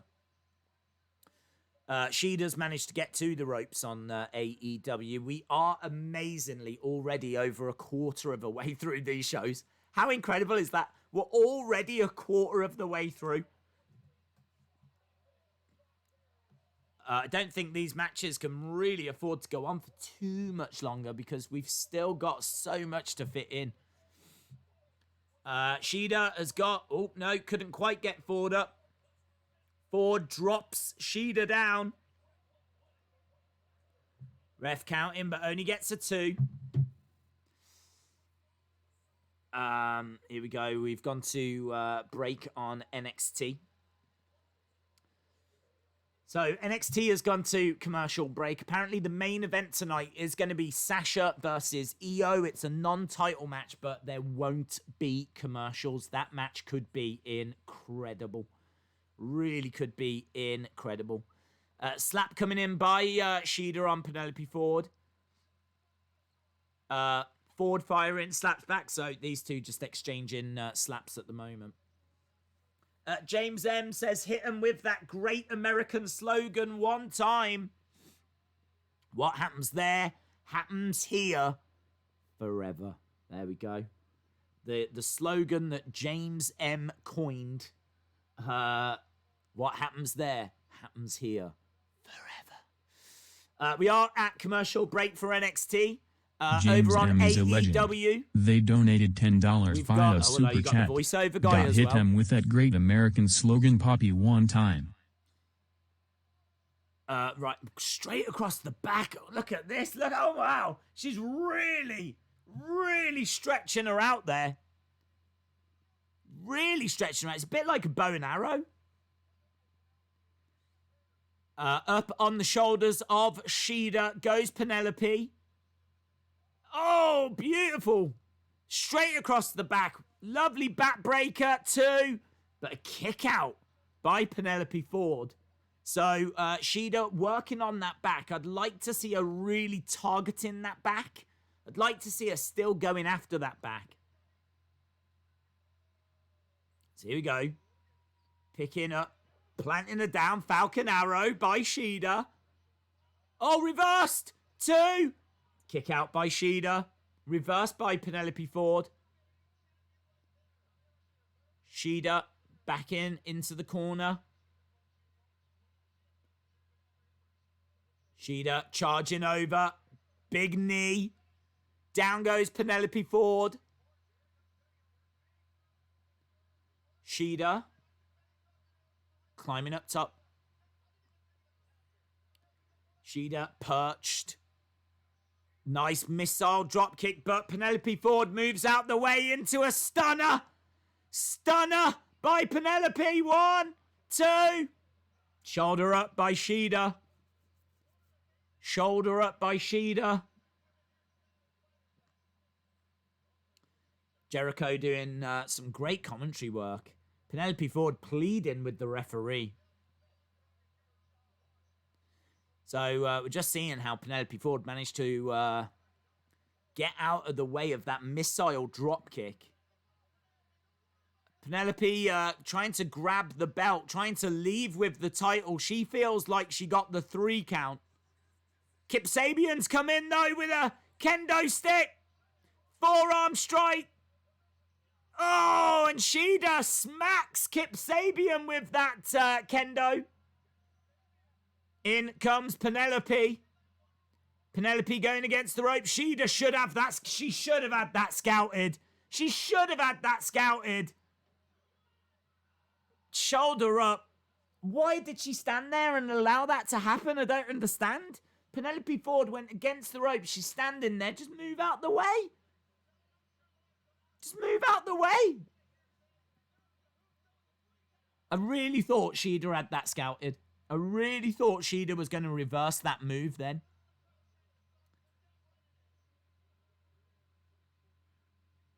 Crowd are chanting, this is awesome. Penelope is up top. Little wobbly. Goes for a moonsault. Completely misses Shida. I don't understand. She was nowhere near Shida. Even if Shida hadn't have moved, she would have missed her. Knee strike by Shida. Fun fact, this is not awesome. Shida, Falcon Arrow. 1, 2. Kick out by Penelope.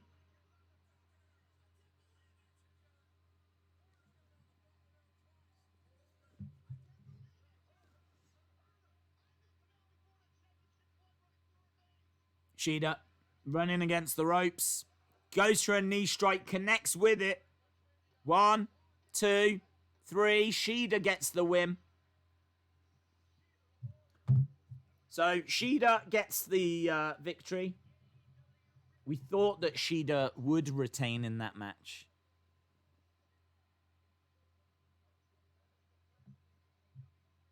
From what I saw, a perfectly serviceable match, a perfectly fine match. Not a match that personally I feel warrants a "this is awesome" chant.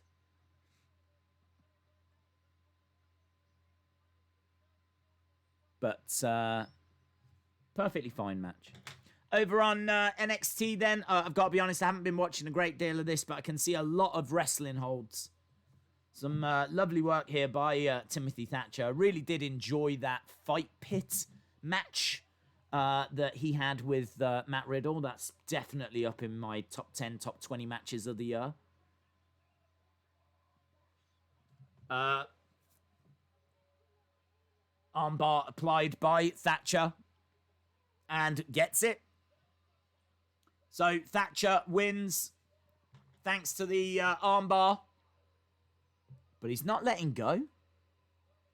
Okay, now he has. So Thatcher wins.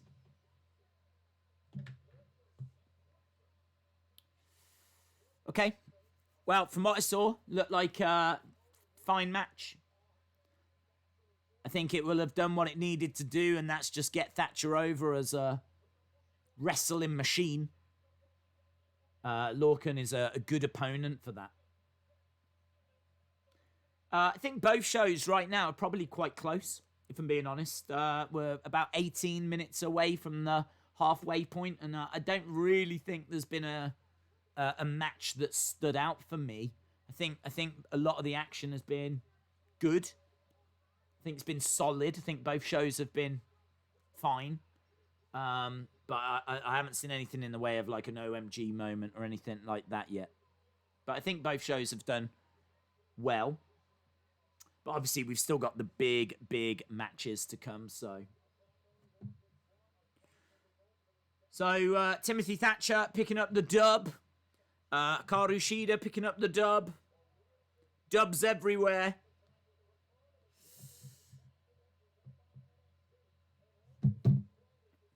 Dace, do you think the ratings will be better for NXT since Sasha and Bayley are on?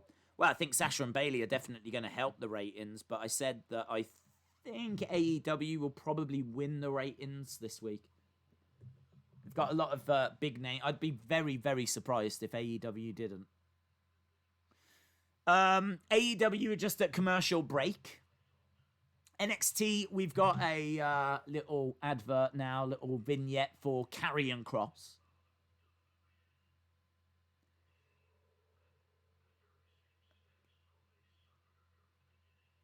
It's very random stuff. He's just taking off a shirt, taking off a tie.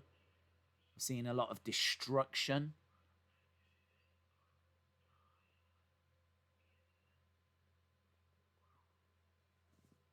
We got the clocks, a lot of imagery. Scarlet.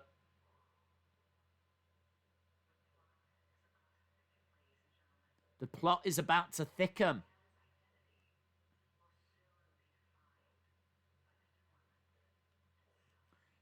So, Scarlet staring at a card.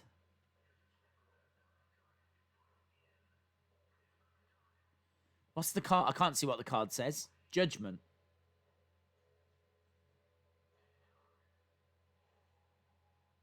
Okay, well, they're definitely teasing some...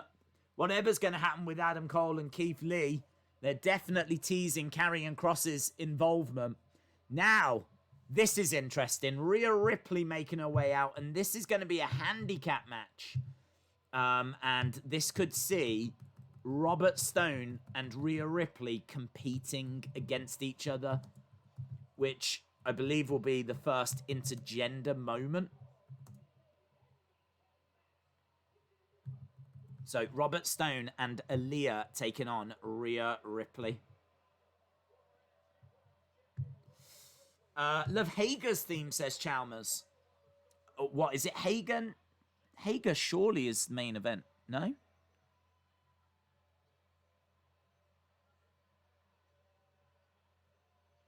No, yeah, TNT title now. Wow. Okay. Wow.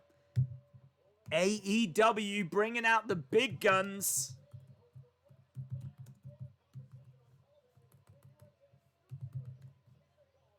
So I think they're doing this because this is obviously going to help them get from hour 1 to hour 2. I think that's the logic here.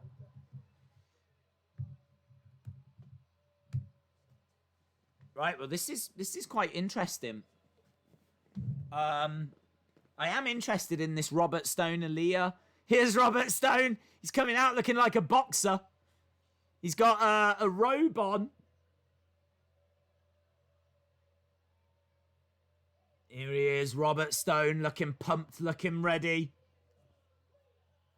They're making their way down to the ring.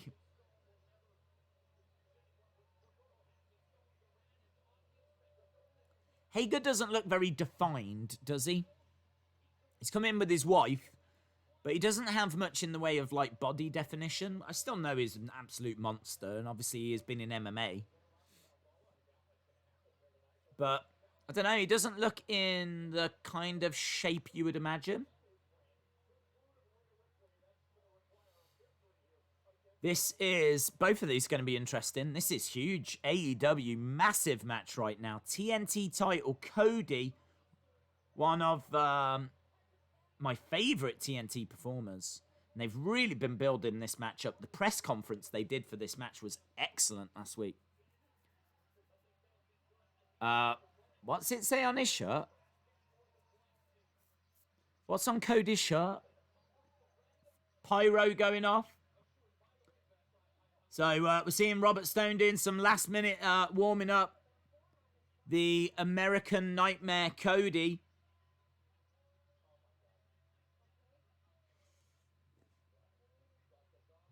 Right. Robert Stone is putting on the goggles. NXT are going through a bit of a comedy moment. AEW definitely are not. Oh, hello. Is Robert Stone going to go first? I don't think he is. I don't believe he is. Robert Stone is challenging. He's telling Aaliyah to get out the ring. I think he's going to tag Aaliyah in straight away.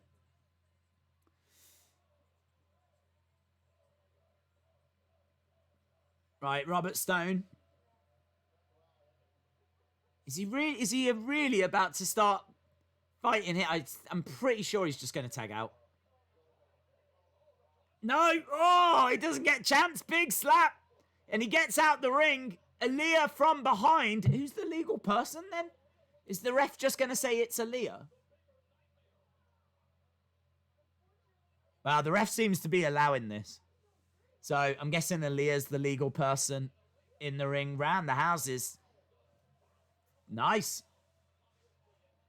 Tilt-a-whirl head scissors into the corner. Robert Stone grabbing the leg of Rhea Ripley.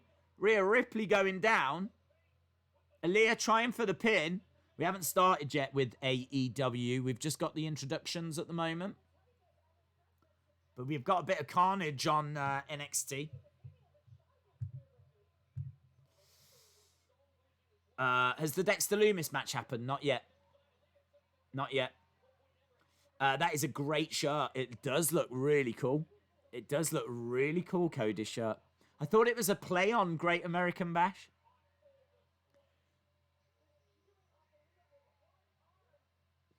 The American Nightmare, 2020 record of 13 wins, just 1 defeat. I'm not sure about his chances here. Wow, face first. Robert Stone comes in, drags Rhea Ripley off of Aaliyah. There's been no tag. Is the ref just allowing this? I don't get the rules on this. Robert Stone tries for a crossbody and Rhea Ripley just moves to the side. I love the statistics that they're showing on screen. Aaliyah, lovely.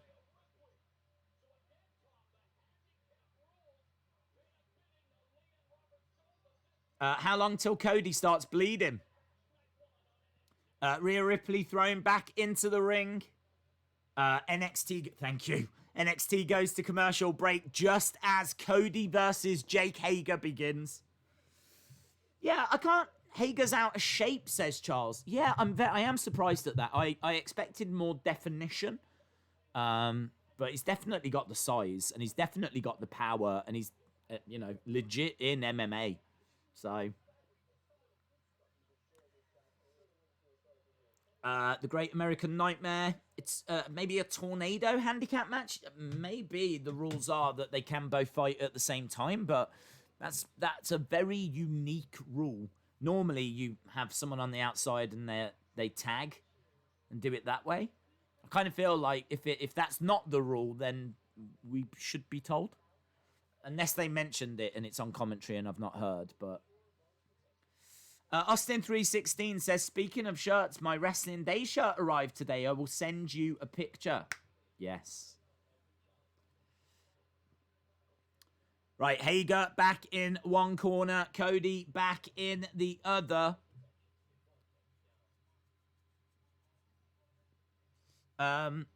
Days Robert Stone does shadow boxing terribly. Manny Pacquiao does that better.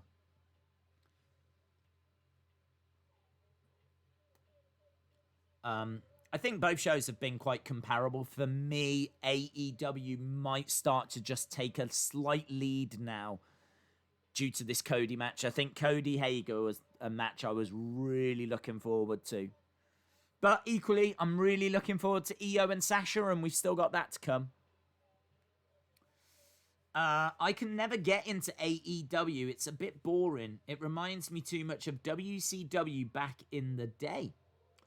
Would you like to see Rhea versus Mercedes Martinez? Oh, yes, definitely. That would be a great match. Dusty came up with Bash, and NXT are only using it to counter AEW, says Esteban. They said at the beginning it's both in the ring at once. Okay, cool. I can never hear what the commentators are saying, so if it's a case that that's the kind of thing, though, I really feel should be announced in advance. Like, that's a really big factor. The fact that they can both compete at the same time. It's not a standard rule. So, it's a bit disappointing on NXT's part that they didn't announce that beforehand. But look, if they've said that, then fine. At least it explains it a little better. Nice takedown by Cody, who's trying to get an ankle lock on, but Hager kicks him away. Hager backed into corner and Cody backed into the other. Arn Anderson pointing at Hager, saying a few things. Hager going over, stepping out of the ring. Back elbow to Cody. Hager going after Arn. Cody jumping up, springboard, comes crashing down on top of Hager. We are 7 minutes away from the halfway point. Just got an advert for WWE Shop. Go Sane Finn. Oh dear, yeah, you're right. Fallen down. Fallen asleep.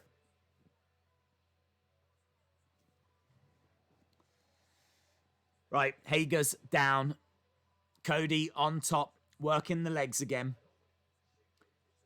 25 today only, 25% off championship titles, which was the exact same offer they had on Monday. Nice double teamwork here by Robert Stone and Aaliyah. So Robert Stone has got the walls. The walls are applied to Rhea. But Aaliyah has got... How is she not tapping out from this? I don't understand. How is she not tapping out to that? She's got a man that's got the walls of Jericho applied. And Aaliyah is got a headlock as well. Little bit of disagreement here between these two.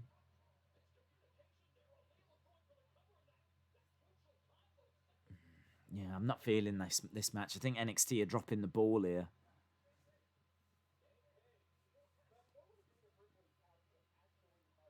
Hager outside goes after Arn, grabs arm, he's choking. Jericho screaming, knock him out. Arn goes down, German suplex outside the ring by Hager.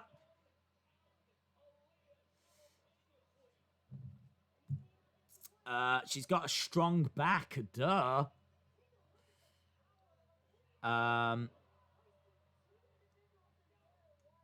Even little fiends get tired, says Michael. NXT is starting to get bad, says Swamp Manor. Well, I think we knew that this was going to be a comedy match, you know? So, just if you take it with a pinch of salt.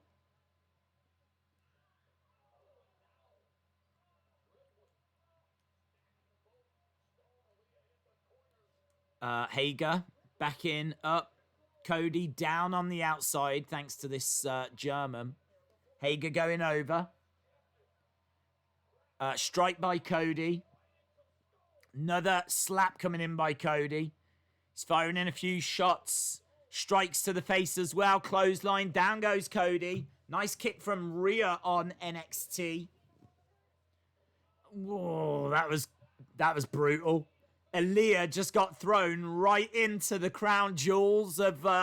just got thrown into Robert's stones. Aaliyah just got thrown head first and hard into Robert's stones.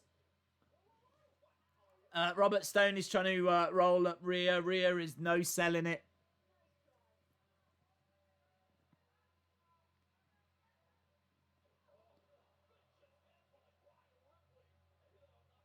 In comes Hager. Hager scooping up. Slamming Cody.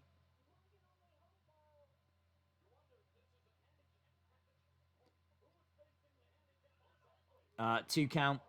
Double cloverleaf. Double cloverleaf.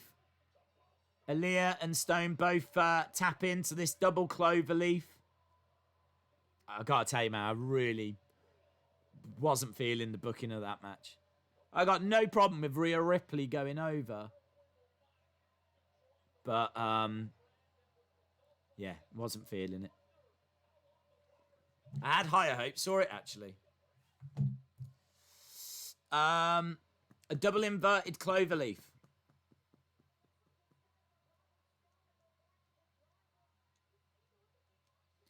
Hager's wife walks across the back of Cody.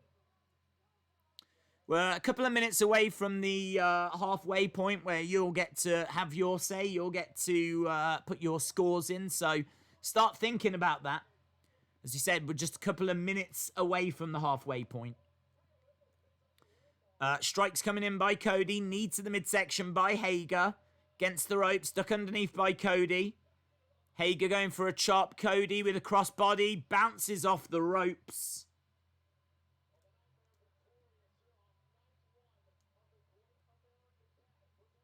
Cody down. Hager in the corner.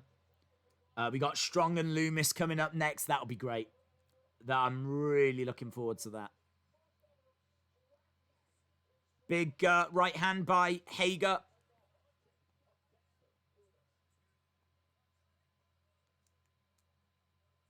Foot in the throat of Cody.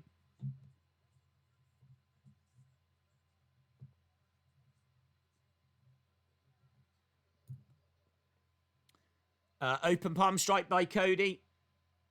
And again. Knee to the midsection by Hager.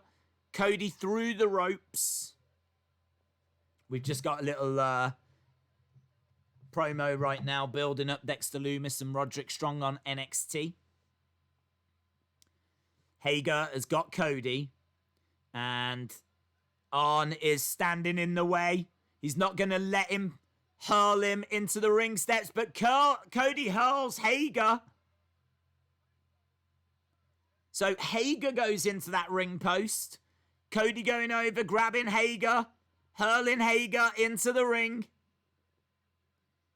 Clothesline, sleeper.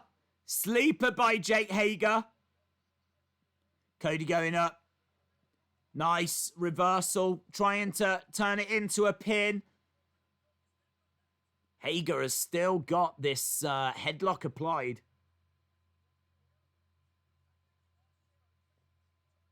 Roderick Strong making his way out now. No waiting around. This strap match is about to begin.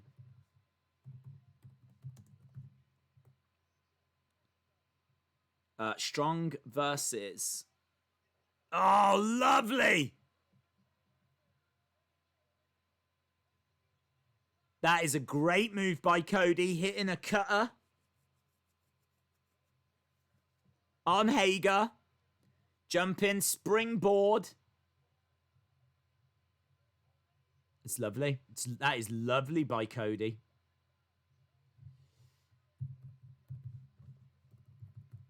Even Jericho was putting that over. Even Jericho was putting it over, saying lovely balance. And Hager's part of the inner circle. This is going to be a really good match. Strong versus Lumis, I think, is going to be a really, really good match. Cody with a power slam to Hager. 2. Hager gets a shoulder up.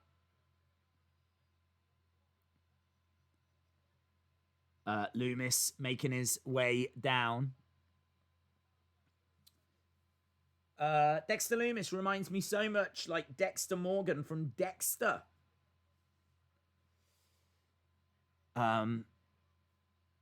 Hager up with a big splash off the corner, going for the pin. 2. Oh, shoulder up by Cody. Shoulder up by Cody. So Lumis making his way down.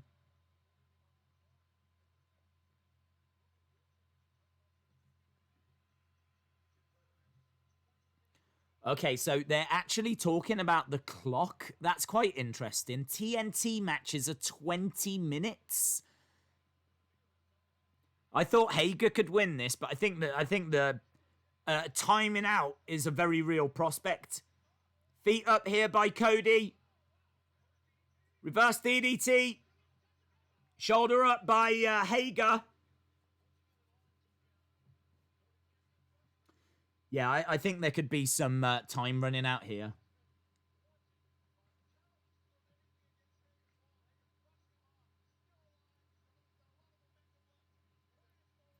So the ref's starting to put that strap on. He puts the strap on Dexter.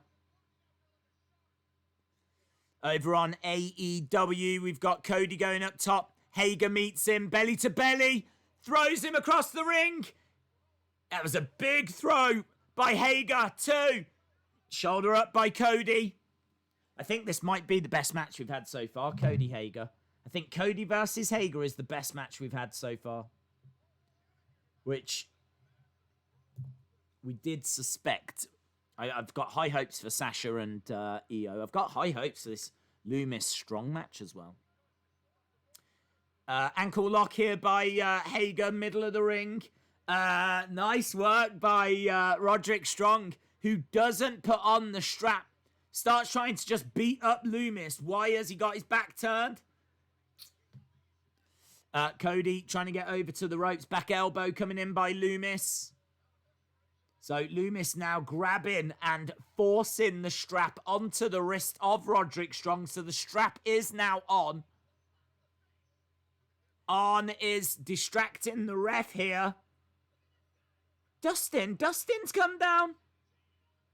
Dustin's just come down. On distracting. Dustin getting involved. What's going on? Hager catches Cody. 2. Cody picks up. Hager thinks he's won.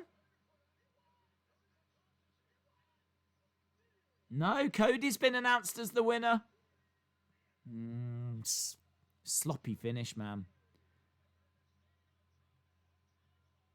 So Hager thinks that he had a triangle victory.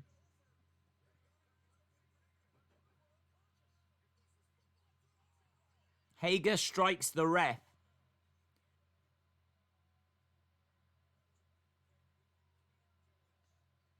Okay, so Hager hits the ref. We got loads of refs that come down. Is this going to be a suspension for Hager? Is he going off to Bellator?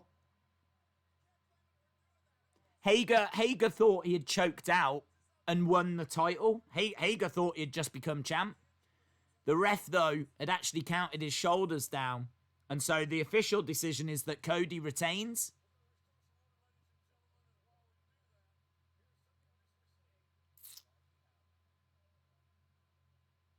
It was a good match, though.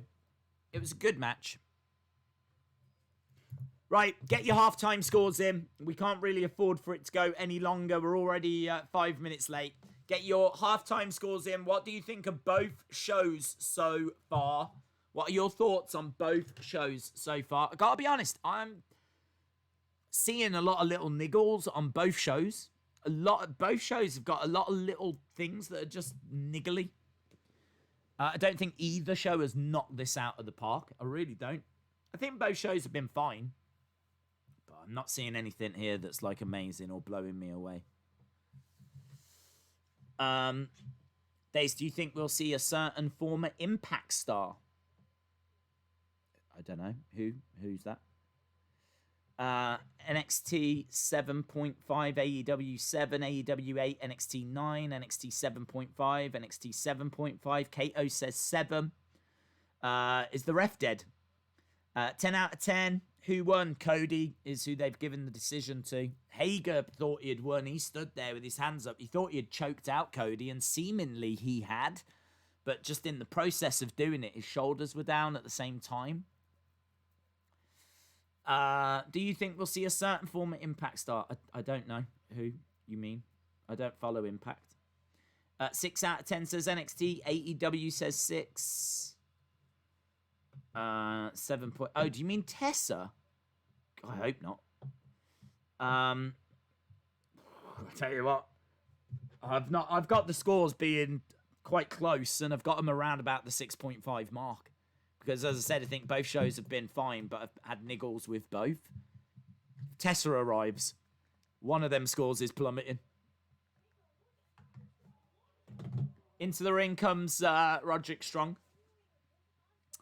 NXT 7, AEW 7.3. NXT 7.5, AEW 6.75. Hey, I gotta tell you, I'm around with the chat here. I'm seeing a lot of 7s, a lot of 6.5s. Earl says AEW 6, NXT 5. I can feel that vibe. I'm not sure that it's that low for me, but yeah, I can definitely. I'm with the chat on this. I think we're seeing the same things here. Chat seems to be around both, with Travante saying 625. Right, forearm strikes coming in by Roderick Strong. Let's give this very interesting halftime scores. Lumis is pulling here on the strap. Nice uppercut. Lovely uppercut. Roderick Strong goes down. As I said, AEW goes to commercial break. There's nowhere for Roderick Strong to run away here. He's outside the ring. Dexter Lumis gets out the ring as well. Here we go. He's trying to bring Roderick Strong in with a lovely right hand. Good forearm strike. And he's wrapped that strap. Oh, he was trying to use the strap. He was trying to use that strap. Trying to use it as like a whip.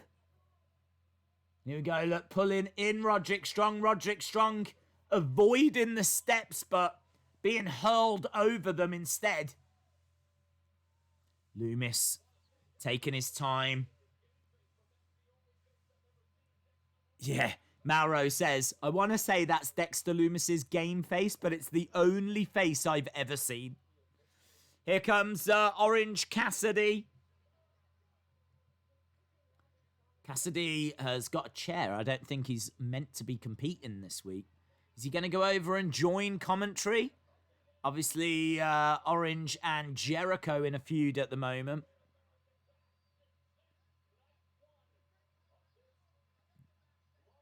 Jericho is... yeah, Orange Cassidy is sitting on commentary. What is Dexter Lumis doing? He's opening up the trunk to one of these cars. And this obviously plays into Roderick's recent problems. He got put in the boot of a car in your house. This is clever that Dexter's looking to use one of those cars and use that boot.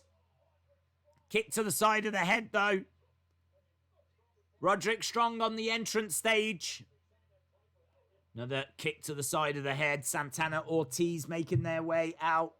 I like what I'm seeing on NXT. So, Santana and Ortiz taking on Private Party. Olympic Slam by Roderick Strong, who's managing to get away from those cars. But that was a good move, Olympic Slam. So we got Private Party against Santana and Ortiz right now. The loser of Lee versus Cole could be called up to the main roster. He's fighting back. He is fighting back. Jim Gore says Private Party versus Street Profits. Who wins? Depends what show where they're booked, doesn't it?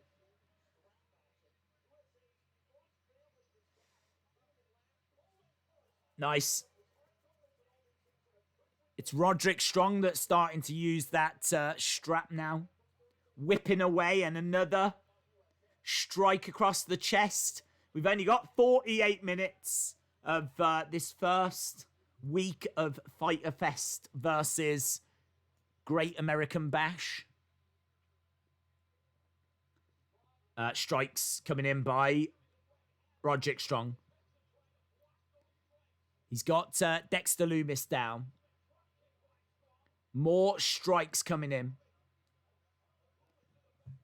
Knee in the back. One. Kick out by Lumis. Couldn't even get a one there.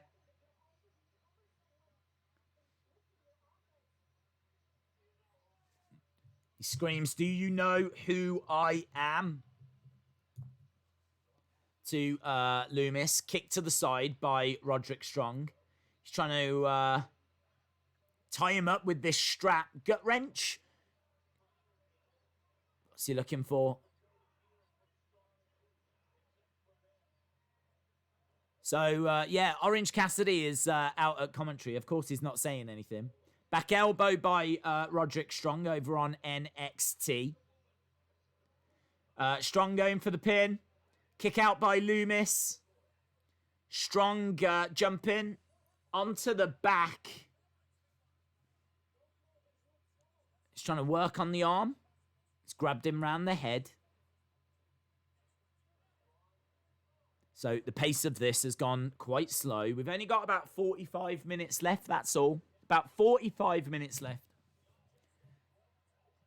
Strikes to the midsection. Kick to the midsection. We're underway with Private Party against Santana and Ortiz. Kick out by Roderick Strong. Enziguri kick by Roderick Strong.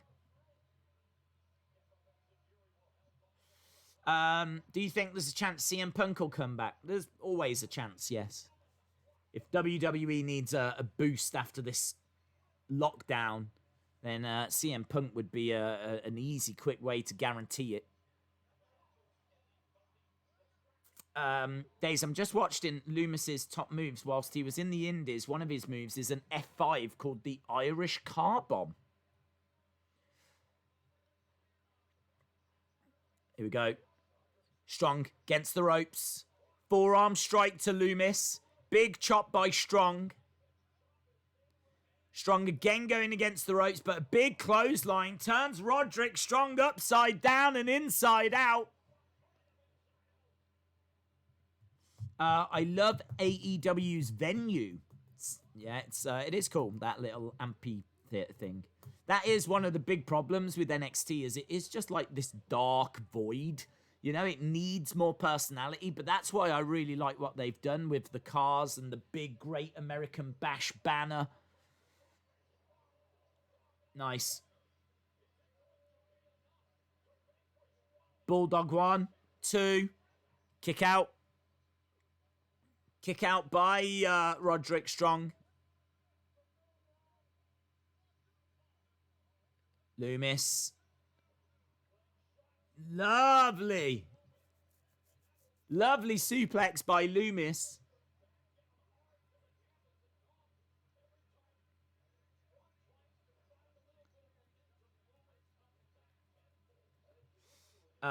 Days, AEW has been a little better than NXT, says hi there.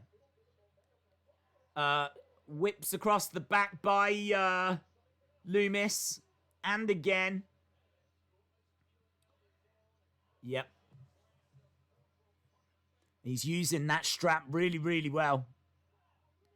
Lumis in control on NXT. Over on AEW, Santana and Ortiz are in control against Private Party.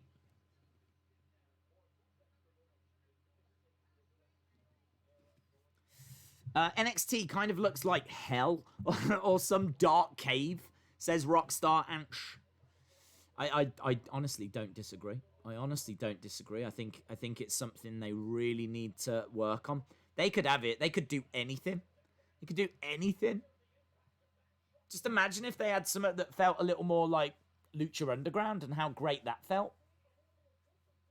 Something that really had a really cool identity, you know? But yeah, this does just feel like a black void. But at least they've done some decorating here, so, you know, credit for that. They've done a decent job here. It's not the best thing I've ever seen in the world. Couple of cars and a big banner, but at least they've done something. Charlie Price, shout out to you, my friend. Lovely superplex by Roderick Strong. They're certainly giving this match some time. 1, 2.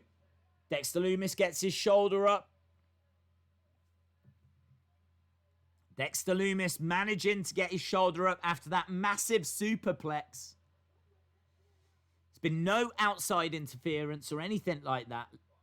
Roderick Strong trying to tie up the legs of Lumis. Nice. That's nice. Boston Crab. That's really good. Dexter Lumis trying to get over to the ropes. Slightly changes direction. And he's thinking of tapping here. He certainly teased he was going to, but no, straight out the ring. He's managed to get out the ring. He's on the outside. Private Party starting to come back into this match over on AEW. Here we go. Picks up Roderick Strong right into the edge of the ring. Into the ring goes Roderick Strong.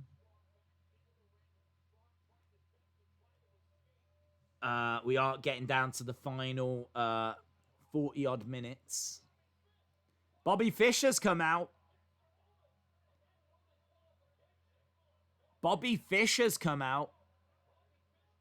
Roderick Strong, just as I said, there'd been no outside interference. Bobby Fish interferes too. Shoulder up by Dexter Lumis.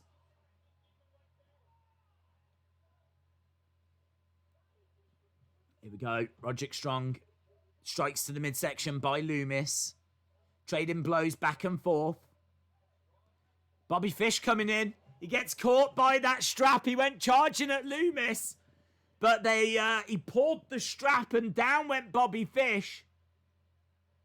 Bobby Fish is going to be a real problem here. He goes into the railings. Lumis Wrapping that strap all around Roderick Strong.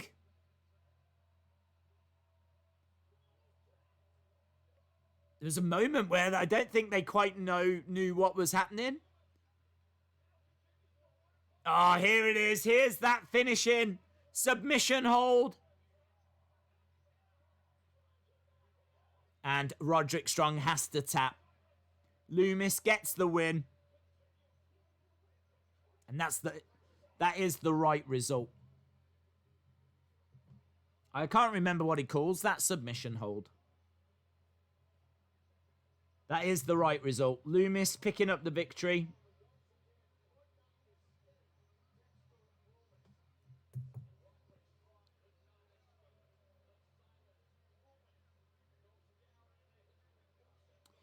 Lumis wins, yeah. Good match. Yeah, it was decent. It wasn't, this is awesome, this is blowing my mind kind of stuff, but it was a decent match. Over on AEW, we've got a twisting plancher.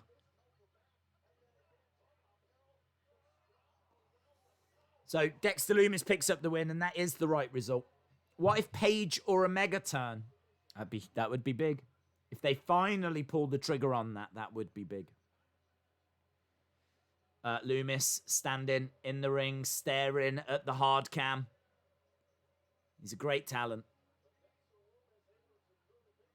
So Lumis managing to beat Roderick Strong in one of the better matches we've had tonight. Tom Phillips is there. He's going to tell us what we're going to be seeing next week. Keith Lee taking on Adam Cole next week. So here we go. I think we got a video package on it. Right, over on AEW. There's just moves happening everywhere on AEW. Ortiz into the corner goes Marquez. Cannonball. Santana and Ortiz working well together. Yeah, Santana and Ortiz doing well here.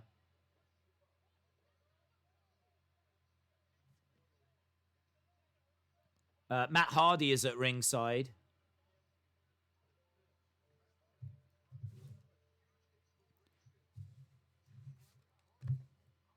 So a little mention there of Jeff Hardy on AEW. Out the ring goes Santana. Into the railings. Private Party really are struggling here. Over on NXT, we've just got a video package looking at Keith Lee.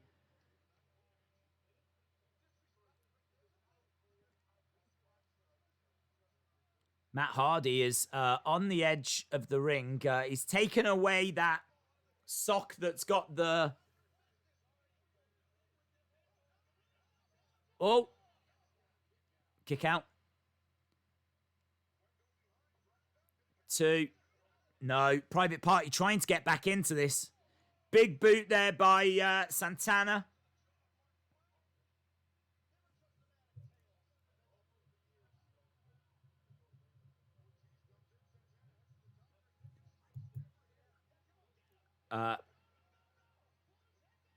Mark, it's just so much going on. So much going on in this match.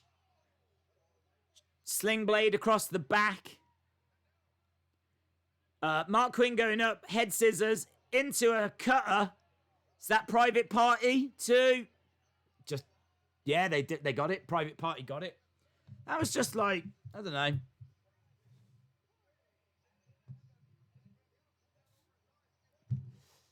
Too many guys wearing red, says Charles. There was too many guys wearing red, and there was so many high spots in that match. It was like a very hard match. By the time you're trying to call one thing, I got to tell you, even the commentators gave up.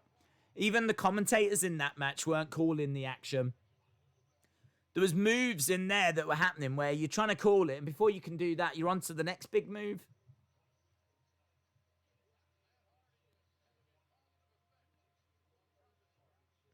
But a good win for Private Party.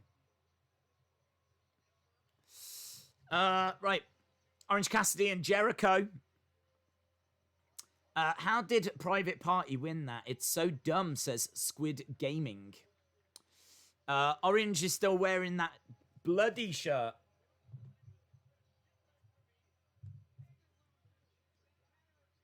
It's been a bad night for Inner Circle, hasn't it? Because Santana and Ortiz have lost. Jake Hager has lost.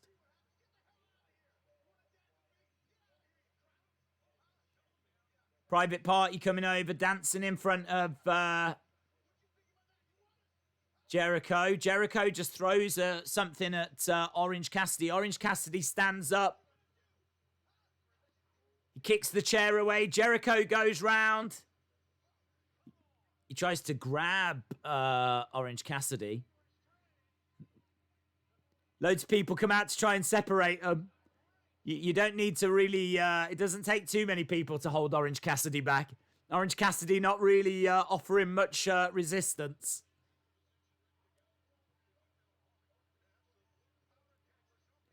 Takes about 3 or 4 people to hold back Jericho. I think, is it just Pineapple Pete who's just literally holding the jacket of Orange Cassidy? So they're building this for next week. Jericho, Orange Cassidy next week. Over on NXT, we got a commercial advertising Adam Cole and Keith Lee. We are at the main events for both shows now, so... Commercial break first for AEW. Lee is going to win the title. I think so. I think it's time. I do think it's time. There's nothing else for Adam Cole to achieve, you know. There's Io Shirai, the genius of the sky, and apparently there's going to be no commercial interruptions for this match. And I got to tell you, the 2 main events could steal tonight because there hasn't really been much on the shows that's impressed, if I'm being honest. There's nothing that I'm going to want to go back and watch again or want to rave about or would be worried about had I missed, you know? So, but hopefully the main events can deliver. Did they drop Mike Tyson's story? I don't think so. I just don't know if it's time for it. What with the second spike and everything. Right, I'm guessing it is going to be main event time next. Io Shirai, the genius of the sky, taking on the boss, the blueprint, the standard. Big match. Should be really good. If you think of the magic that Sasha and Bayley created at Brooklyn, why can't Io and Sasha create equally impressive magic? Should be able to. Equally, over on AEW, we've got the excellent pairing of Hangman Page and Kenny Omega, who have given me maybe still my favorite match of the year. Hangman and Omega against Young Bucks at Revolution, I think, is an incredible match. They're going to be taking on Best Friends. So, 2 big, juicy main events.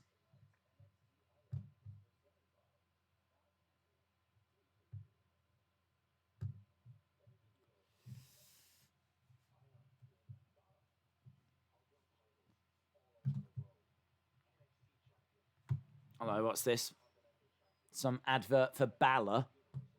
First ever Universal Champ.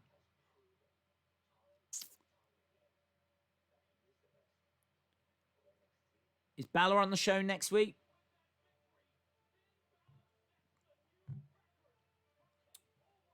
Keith Lee is going to win. Omega and Page. I've got Sasha's theme stuck in my head, says Rockstar Anch.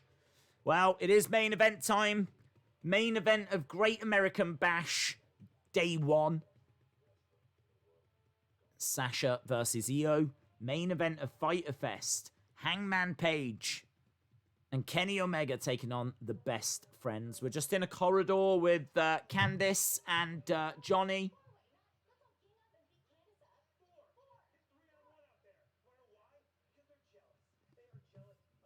Candice has spotted Summer.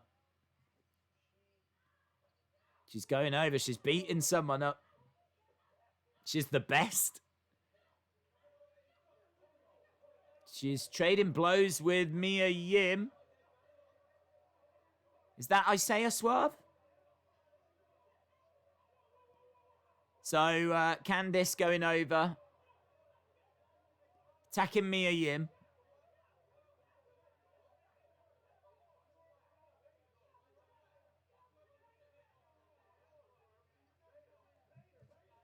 We're backstage with Omega and Hangman.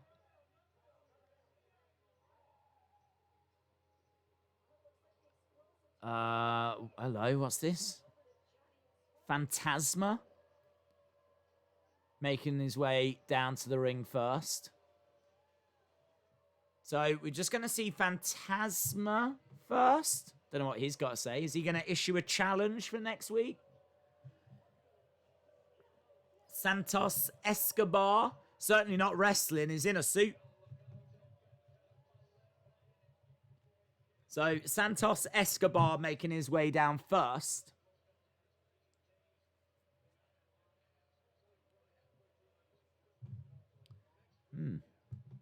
Wasn't expecting him. Pablo Escobar? Close enough. You know who it is. Right there, just going through next week's card on AEW. Here's Pablo Escobar. I do like this guy.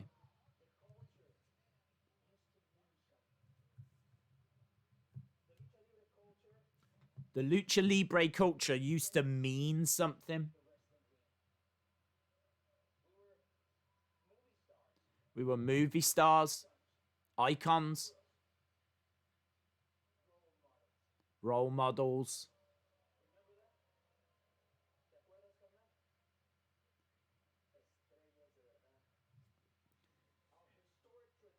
I do think it has lost its way, Lucha. A sideshow? I do agree with him.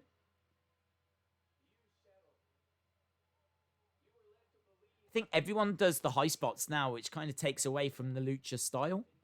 Lucha style's really come into the mainstream, hasn't it?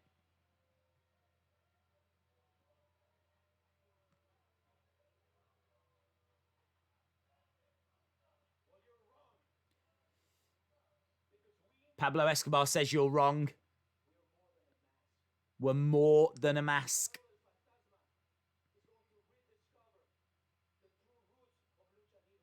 Going to rediscover the true roots of Lucha Libre. I do like this guy.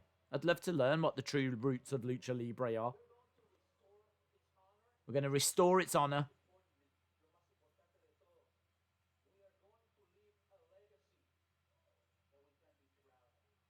We're going to leave a legacy that we can be proud of. If they keep building them up, I would love one day to see Pablo Escobar take on Timothy Thatcher, because Pablo Escobar is talking about bringing back the roots of Lucha Libre, right? So I really like that. And I really like the fact that we're revisiting its history. And the fact that he's saying that it's a sideshow now and it deserves to be treated better. So I love that. Totally on board with all of that. So really, really love what Pablo Escobar is saying. And look at what Timothy Thatcher's doing with his mat wrestling schools and, you know, double wrist locks and all that kind of catchers catch can kind of stuff. Could you imagine if they kept building them up? And they kept winning. What happens if you've got this really great lucha guy that takes on Timothy Thatcher? That could be a really, really interesting match. A really interesting match. I like NXT exploring these different types of wrestling. I really like that. Drake Maverick has come out and he's getting beaten up.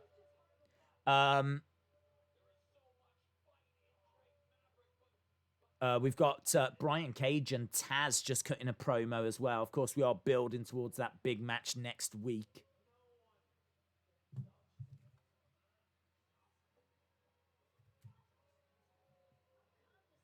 Pablo is back in. Breezango are coming down. Breezango are here to try and even up the scores.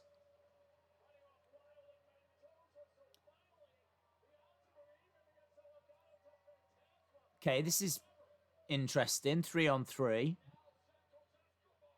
Next week, 6-man tag. So Breezango come down.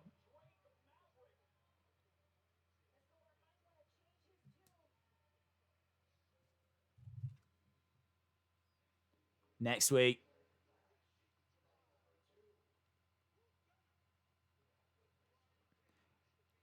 Okay, so Fandango says next week you're not going to have any place to run and hide. So I think we have got a 6-man tag match that's just been made for next week on NXT. Taz cutting a pretty standard promo by the sounds of it, but a standard Taz promo is still excellent.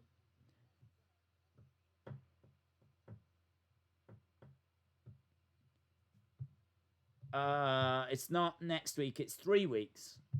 I thought he said next week. Oh, hang on. What? Are you talking about Taz and Moxley? July 15th, we'll be curious to see what WWE is going to put up against that title match. Okay. So they've delayed that Moxley thing then. Pablo Escobar is a drug lord. Santos Escobar is a wrestler. Oh, you're right. But it doesn't matter. I got to take it off anyway. Because I think it's time for Io Shirai against Sasha Banks. We're just seeing Cameron Grimes. So we've gone to commercial break on AEW. We've got a little promo now for Io Shirai, Sasha Banks up next. I should imagine that will go to commercial. And that'll be our last commercial. They've said there'll be no commercial interruptions for this main event match. So really looking forward to this. I've got to tell you, I think this has been disappointing tonight. If I'm being honest, I think it's been disappointing. I mean, they've not been bad shows. I do want to emphasize that, but this isn't Dynamite versus a normal NXT. This is Great American Bash versus Fyter Fest. The cards look great, but the matches just have not grabbed me. And maybe I'm alone on that. Maybe, like, you're going to look at reviews from Bleacher Report and whoever, and they're going to be full of praise. But it just hasn't landed for me. Just has not landed for me. But I've got high... There's been some good moments. There has been some good moments. There's been some awful moments. The Rhea Ali Robert Stone match really did not deliver for me. But let's see what the main event's got. I am super, super stoked for this main event. I am super excited for this NXT main event. I think the AEW one's going to be good as well. I'm not sure that Best Friends are a credible threat. I really would be surprised if Hangman and Omega split here. Might give them that big talking point they need, though.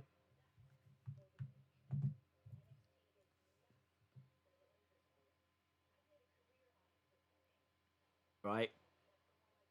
Little advert. Little promo for Mercedes Martinez.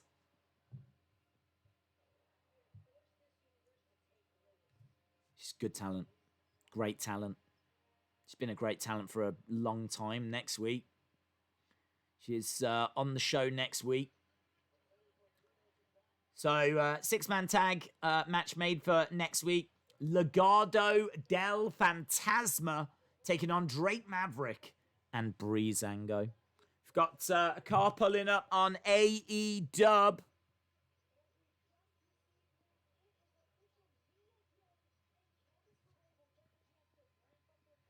Okay, best friends are here. Street fight next week. Mia Yim, Candice LeRae. And Adam Cole against Keith Lee. Champion versus champion. What an incredible match that promises to be. AEW is holding nothing back. Right. Wow. Here we go. Bayley and Sasha arriving in a vehicle. A car drives in. Bayley has got a dog. Is that Bayley's pet? Bayley Dosh Straps is here with a little dog. Sasha sitting on the back. Whose dog is that?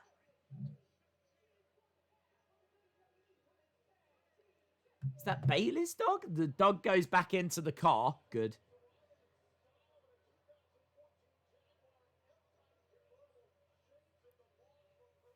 There we go. A Jaguar F-Type convertible.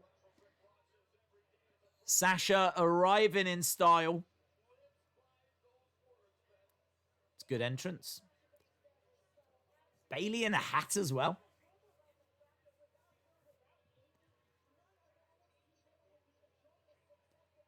So, Bayley is going to be outside the ring. This could be an incredible match. How long they got? 19 minutes. Mox versus Cage is in 2 weeks at Fight for the Fallen. Thank you. Here comes Io Shirai, the genius of the sky. Epic music, man. Epic music. The NXT Women's Champion.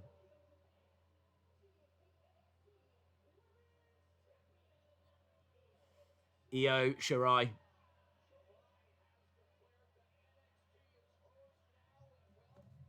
So Sasha comes out first.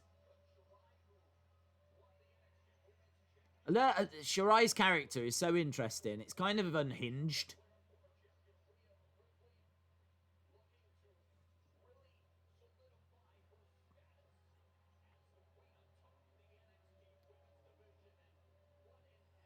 Sasha in the ring, staring at Io. Wow, this is fast. I'm into this. They've got me. They've totally got me in this. This could be epic. No commercial breaks as well. I don't know if AEW have got commercial breaks or not. It's such a shame because I do love Hangman and Kenny. As I said, my favourite match of the year was these two. So there's every chance they put in another epic performance. But Bella's sounded. Can't wait for next week, says Kristen. Main event time. Io Shirai and Sasha. Sasha looking incredible with her ring attire. Her ring attire is red. Largely red, but it's got obviously blue on it with the stars. It's obviously USA inspired. What would it be in 4th of July this weekend? And what with this being the Great American Bash.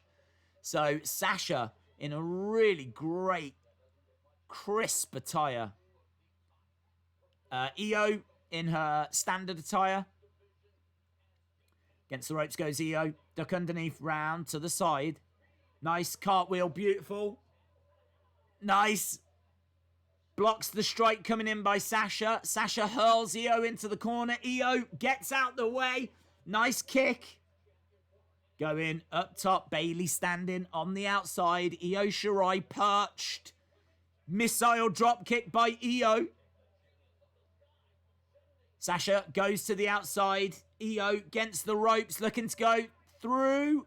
Crossbody. That was nice. That was nice. She drops down to her knees, stares at Bayley. Tells Bayley that this is her NXT. I love that. That wasn't like a suicide dive. It was like a crossbody. Rather than jumping through the ropes, like, face first, she made sure to kind of switch and go to the side. Sasha climbing up in the corner. Io kick to the midsection. Boots coming in. Sasha goes down. Referee asking Io to step back a little bit. Goes up. Double knees by Io. Io in firm control right now. Hangman and Trent trading blows back and forth. Strike to the midsection. Io putting Sasha up top. Where's Bayley going? Bayley's really backing away. She's beeping the horn of the car, which provides a distraction. 1, 2. Kick out by Io. Don't think this match really needed that distraction, to be honest. Forearm strikes coming in by Sasha. Pay attention to AEW as well. I'm keeping an eye on it.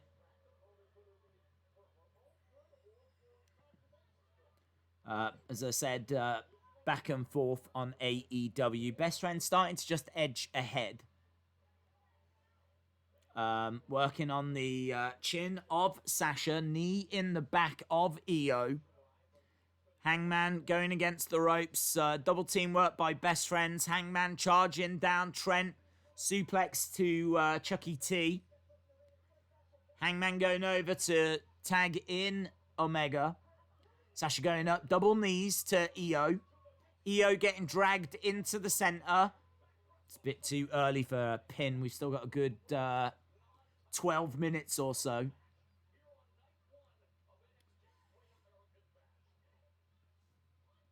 NXT would like to thank tonight's sponsor, Mountain Dew, for allowing us to bring more action with limited commercial presentation. So there we go. Mountain Dew. Sasha standing on the hand of Io while she stretches out the other arm.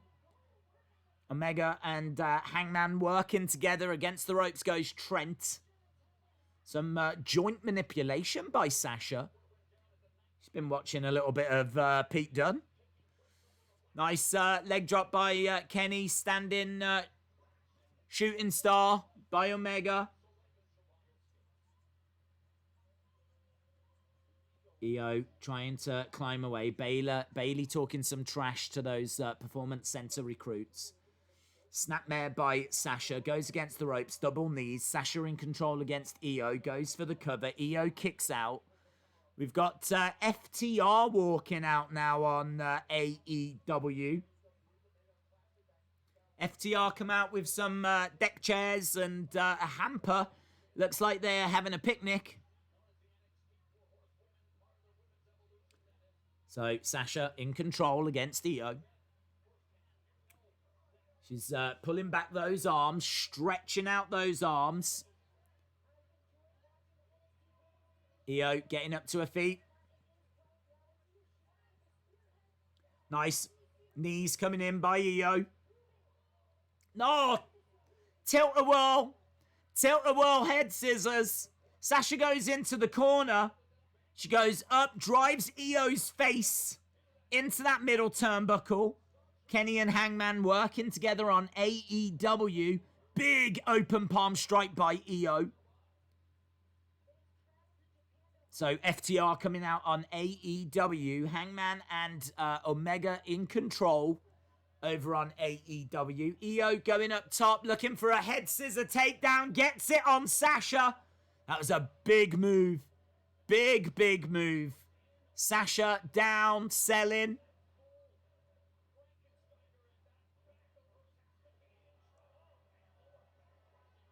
Lovely snap on that. Into the corner. goes Trent. He gets slammed face first into the boot of Omega.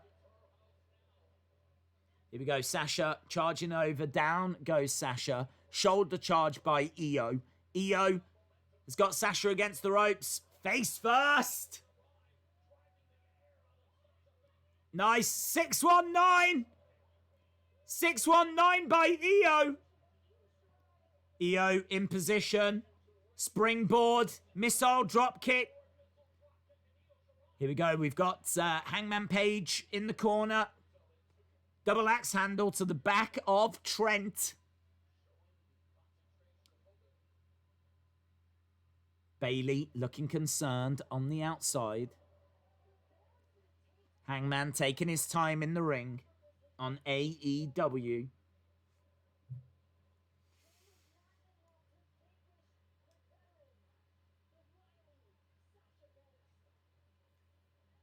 Here we go. Io. Double underhook. What's she going to do? Trying to plant her down. Reversed by Sasha. Sasha. No. Reversed by Io. Duck underneath. Round the back. Some nice transitions. Reversals. Tries to deliver a suplex, but Sasha managing to land on her feet. Over on AEW, Hangman stretching out Trent. Trent trying to get up to his feet. Fires some forearm strikes in. We're getting down to the final 10 minutes here of both of these shows. Sasha. Bank statement! Bank statement by Sasha Banks! She can't get the arm quite hooked, but she's got the crossface applied. I don't think Io's going to be tapping to this. Trent gets hurled into the corner by Hangman. Nice. 2. Just a 2 for Sasha. Io rolling up Sasha. Double stomp. Ooh, nasty by Io. Into the corner goes Trent. Clothesline. Down goes Hangman. Here we go. Trent looking for a DDT on Omega. Double knees by Io. Io walking over Sasha. Going up. To the outside goes Hangman. Chucky goes over the top.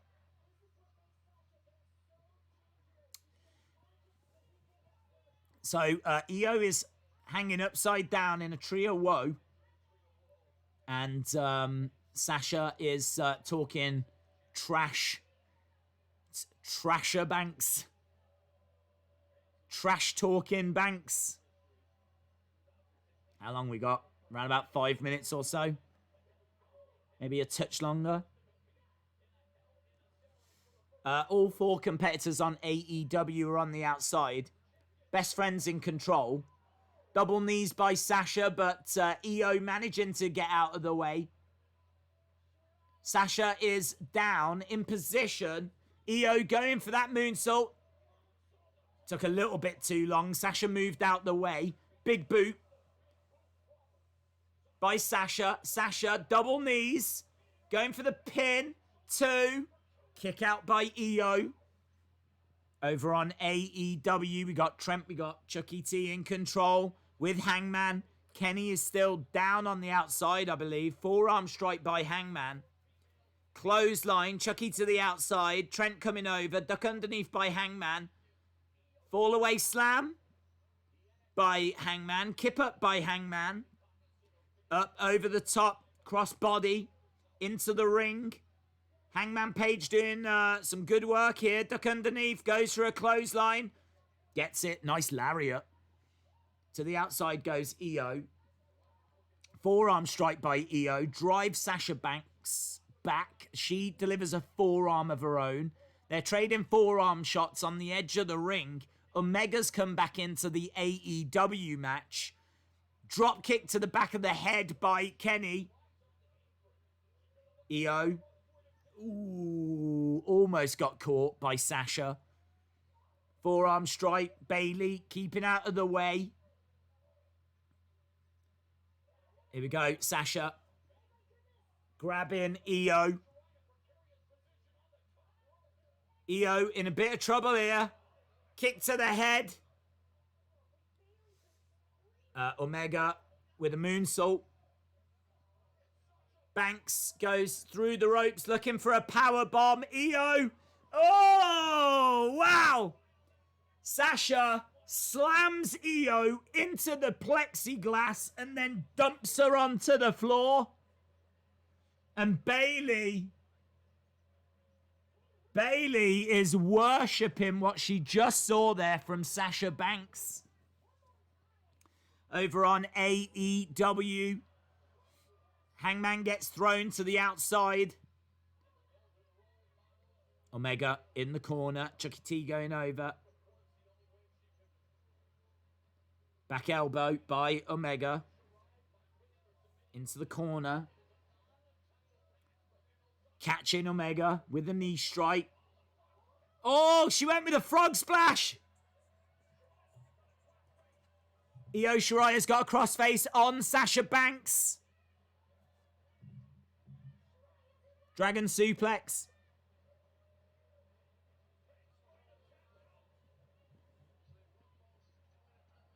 So this is good from Io. Omega, Hangman in control on AEW. Io in control. Bayley throwing a belt in the ring. Bayley threw a belt into the ring. Bayley hits Io whilst the ref was distracted. Powerbomb by Hangman. So Bayley getting involved here. 2. Shoulder up by Trent. Asuka's here! Asuka is here! Asuka arrives! Green mist! Green mist to Sasha! Green mist! 1, 2. Oh, kick out! Green mist! Open palm strike by Io Shirai! Asuka emerged from underneath the ring! Sasha is down! Drop kick! Bayley into the plexiglass! Io Shirai is being cheered on by Asuka! Lovely! Moonsault, 2, 3. Io Shirai defeats Sasha Banks and Asuka's dancing away. Asuka arrives to help Io Shirai in a very good ending. Very good ending. And look at this. Asuka hugs Io. We saw the green mist. Best friends are hugging. Brilliant. Great moment to hug. They get caught by Hangman. Love the end of that NXT. That is great. Forearm strike by Hangman.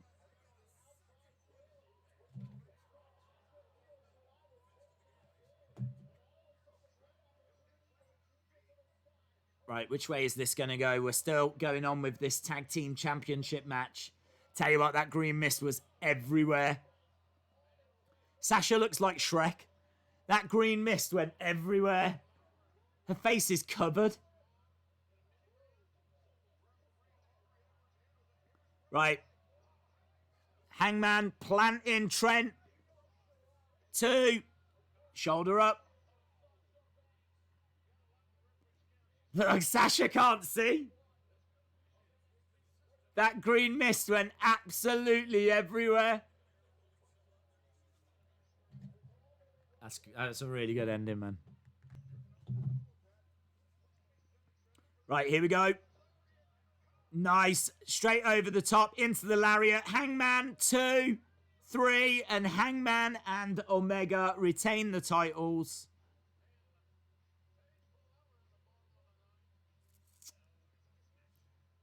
There we go.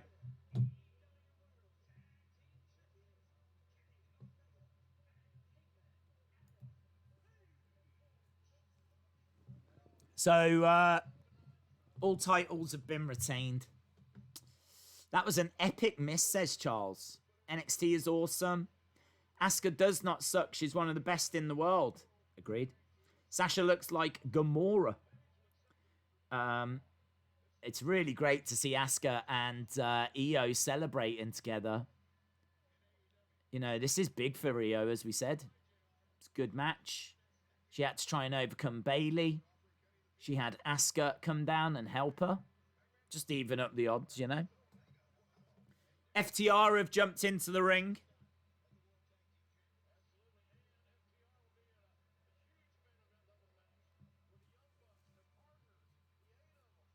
So FTR are in the ring. Are they going to turn on him?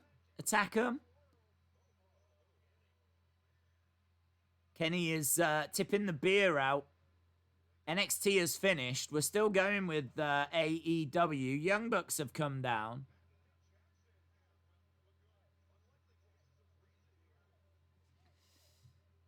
I loved NXT, says Chain Dude 5.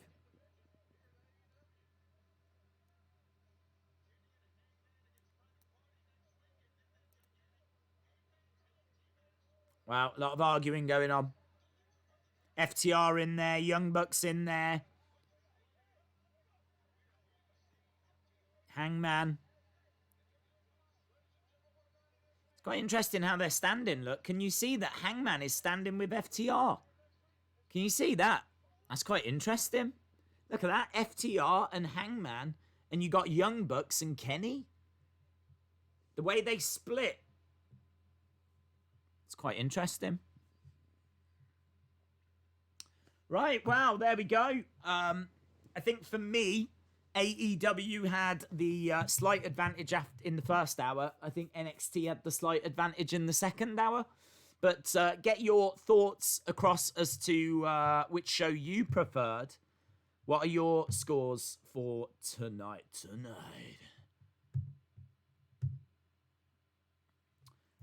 C Wrestling says NXT 9.5, AEW 7.5. Dan says NXT 6.5, AEW 10. NXT 8.5, AEW 7.25. Chalmers says AEW 7.5, NXT 7.25. NXT 8.5, NXT 8, AEW 7.35. AEW 8.5, NXT 7.5. 8.5 for NXT, 8 for AEW, says Jesse. NXT 10, AEW 1, says Joe. AEW beat NXT. NXT 9, NXT 8.5. Trevante says AEW 7, NXT 8. Parsharam says AEW 7, NXT 8. NXT 925. Esteban says AEW 8, NXT DVR. NXT 9, AEW 8.5. AEW 7.5, NXT 7. Donald says 9.89 out of 10. That is how you end a show. Not perfect, but awesome still. William Regal is doing better than Vince right now.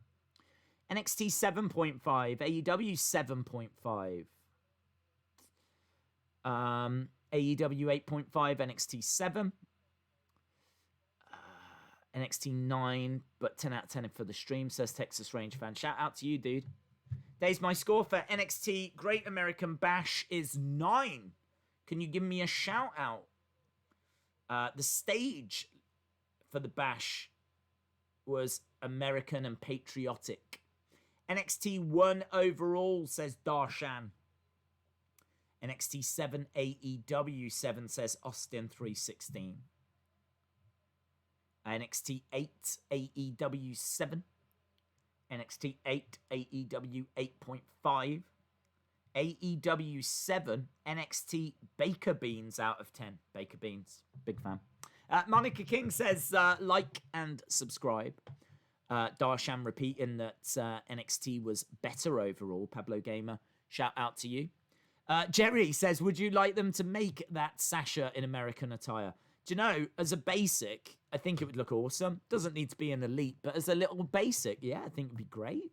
I thought it was really great attire. And obviously it would sell well, certainly in the US. But I thought her attire looked really crisp, looked really cool. So I was into it. AEW killed NXT. Days hashtag Adam 2 belts next week, baby. NXT 9.6, AEW 775.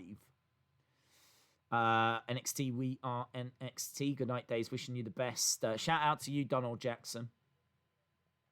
So, my thoughts on it. I am going to say AEW. I'm going to say it was a 7. And NXT, I'm going to say was the exact same.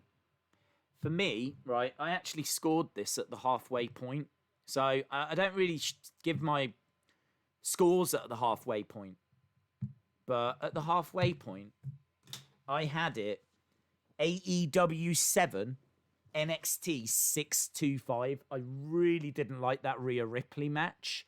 I also thought the wrong person won the women's elimination match. Tegan Nox's shocked expression like throughout that match, just it wasn't doing it for me. So I kind of felt that the first match didn't really... I mean, it was good. It had some decent moments, but there was a few missed timings as well, as we said, with Mia Yim trying to go through the ropes on Tegan, and Tegan came into the ring, so there was no one there for Mia Yim to suicide dive onto. So there was a few clunky moments in that women's match. It wasn't a disaster, but it was far from perfect as well. And so we were kind of around average, but for me, that Rhea Ripley match really pushed it down. So, yeah, I kind of felt like NXT was around average, maybe a, touch below, but around average. AEW, I felt was the better show at the halfway point. But then, honestly, I thought the second half things switched. I think NXT did a really good job with the strap match. I think that the main event, Sasha and Io, was really good. Seeing Asuka getting involved, popping up. Oh, you know what I mean? Like, that's star power. That's what AEW have got a lot of. They've got Jericho. They've got Matt Hardy. They've got Omega. They've got the Young Bucks. They've got a lot of star power. And NXT doesn't really have an equal amount of star power. So when we saw Asuka emerging like that, and we had Bayley and Sasha arriving in that vehicle, and that main event was great. Main event on AEW was very good as well. Don't get me wrong. I just wasn't really into the private party match before. So for me, I think the AEW Fyter Fest was the better show for the first hour. And I think that NXT Great American Bash was the better show for the second hour. If there's one match I would go back and rewatch, it might be Hangman and Omega, because I certainly was giving Sasha Io more of my attention. So I might go back and watch that one if I was to go back and watch a match. But I still think it was a good match from what I'd seen. So I think both the main events kind of delivered. I thought both of the main events was good, but I did think that Lumis Strong match was way better than the private party match that we got on AEW. So, but I gotta be honest, there's not much in the way of talking points. I mean, what's the buzz coming out of Fyter Fest? What's everyone buzzing about after day one on Fyter Fest? Where's the big OMG moment? Where's the big talking point? If you missed that show, what did you miss? I don't even know that you missed any great matches, So that's why for me a 7 feels about right. I could go to a 7.25, but 7 feels about right. Honestly, if you missed this show, what did you miss? Some decent action. That's about it. So I feel like they're really saving the fireworks for next week. I think the fireworks are going to be next week. They're really building up Orange Cassidy and Jericho. Although I don't know what they're going to do, because obviously they've now had to move Brian Cage and Jon Moxley. So that's going to be a big gap for AEW next week. So I don't know what they're going to have to throw into next week to try and plug that gap. That's a big, big gap. NXT is going to go into next week with the stronger looking card. They've got Keith Lee against Adam Cole. That is a massive match, which, yeah, Brian Cage Moxley could stand up against. Now they don't have that Moxley match. I worry for them. And it's going to be so interesting when the ratings come out. Really, really interesting when the ratings come out, because I would expect AEW to beat NXT because they have for most weeks, and I would expect that run to continue. But, yeah, I really think that Sasha and Bayley and that little surprise appearance from Asuka might put the cat amongst the pigeons here. I'm really interested in it. I'm really interested. I can't quite call it. I don't know what to expect. The ratings this week are going to be fascinating. Why did they move John versus Cage? I think it's because of the fact that John has obviously been exposed to the coronavirus and Renee Young, and they didn't want to run that risk. That's all I can think. AEW was awesome, says Eric. Time for Kyle TV with my guest, William Hensey. Shout out to you, Carl Martins. Be interesting. Make sure that you tag me in the link to that. How about we don't have a loser tonight? Why can't that be the takeaway? Yeah, I think both shows were solid. I would have... for me, I don't think there's a loser tonight. I would have liked more from both, to be honest. I really feel like this felt very much like a normal week to me, and it shouldn't have. It should have felt a bit more. I think NXT did a good job of making it feel a little bit more with their staging, and I think AEW did a few bits, but William Hensey is a legend. They donated $50 via a super chat. Days. When do we get Sonny Wolf's interview? William Hensey, shout out to you, my friend. You really didn't need to be dropping such a kind donation like that. Really appreciate it. Chalmers says, we want a winner. Well, not for me this week. As I said, I've got to call it as I see it. I think AEW took the first hour, and I think NXT took the second, and as a result, I think they both kind of equaled out. Is my honest answer. Days, when do we get Sonny's interview? It's coming tomorrow. I'm going to drop it tomorrow. I did not get chance to do it at the start of this week. Well, you know, what with Raw and everything, but I'm actually going to have a look at it and get it up for tomorrow. So it'll be on tomorrow, William. And as I said, dude, you really didn't need to be sending through such a kind donation. Really appreciate the support. And I really appreciate the support from everyone. It's awesome, man. Charles says, this is a big pay-per-view for AEW. NXT had 2 very good matches, but not one stood out for AEW. Well, I think Shida Penelope Ford was okay. I think that Cody Hager was good. James M is a legend. They donated $10 via super chat. So I think hit him with that slogan Poppy 2 time. James M says, hit him with that slogan Poppy 2 time. What happens there happens here forever. There we go. What happens there happens here forever. I would put up Lumis against Strong as equal to Cody Hager. And I would put up the 2 main events as being quite equal. And then the other matches I just think were quite comparable. Like Shida against Penelope Ford would be quite comparable to the Fatal 4-Way women's match that we had. I think the worst match we had tonight was Ripley against Aaliyah and Robert Stone. But I give NXT props for their set, which I thought was excellent. And the Asuka surprise, like really, what's the big talking point coming out of AEW? I'd say the surprise appearance of Asuka was probably the big moment, if you will. So I think as you know, it's kind of a little bit here, a little bit there. It kind of equals it out.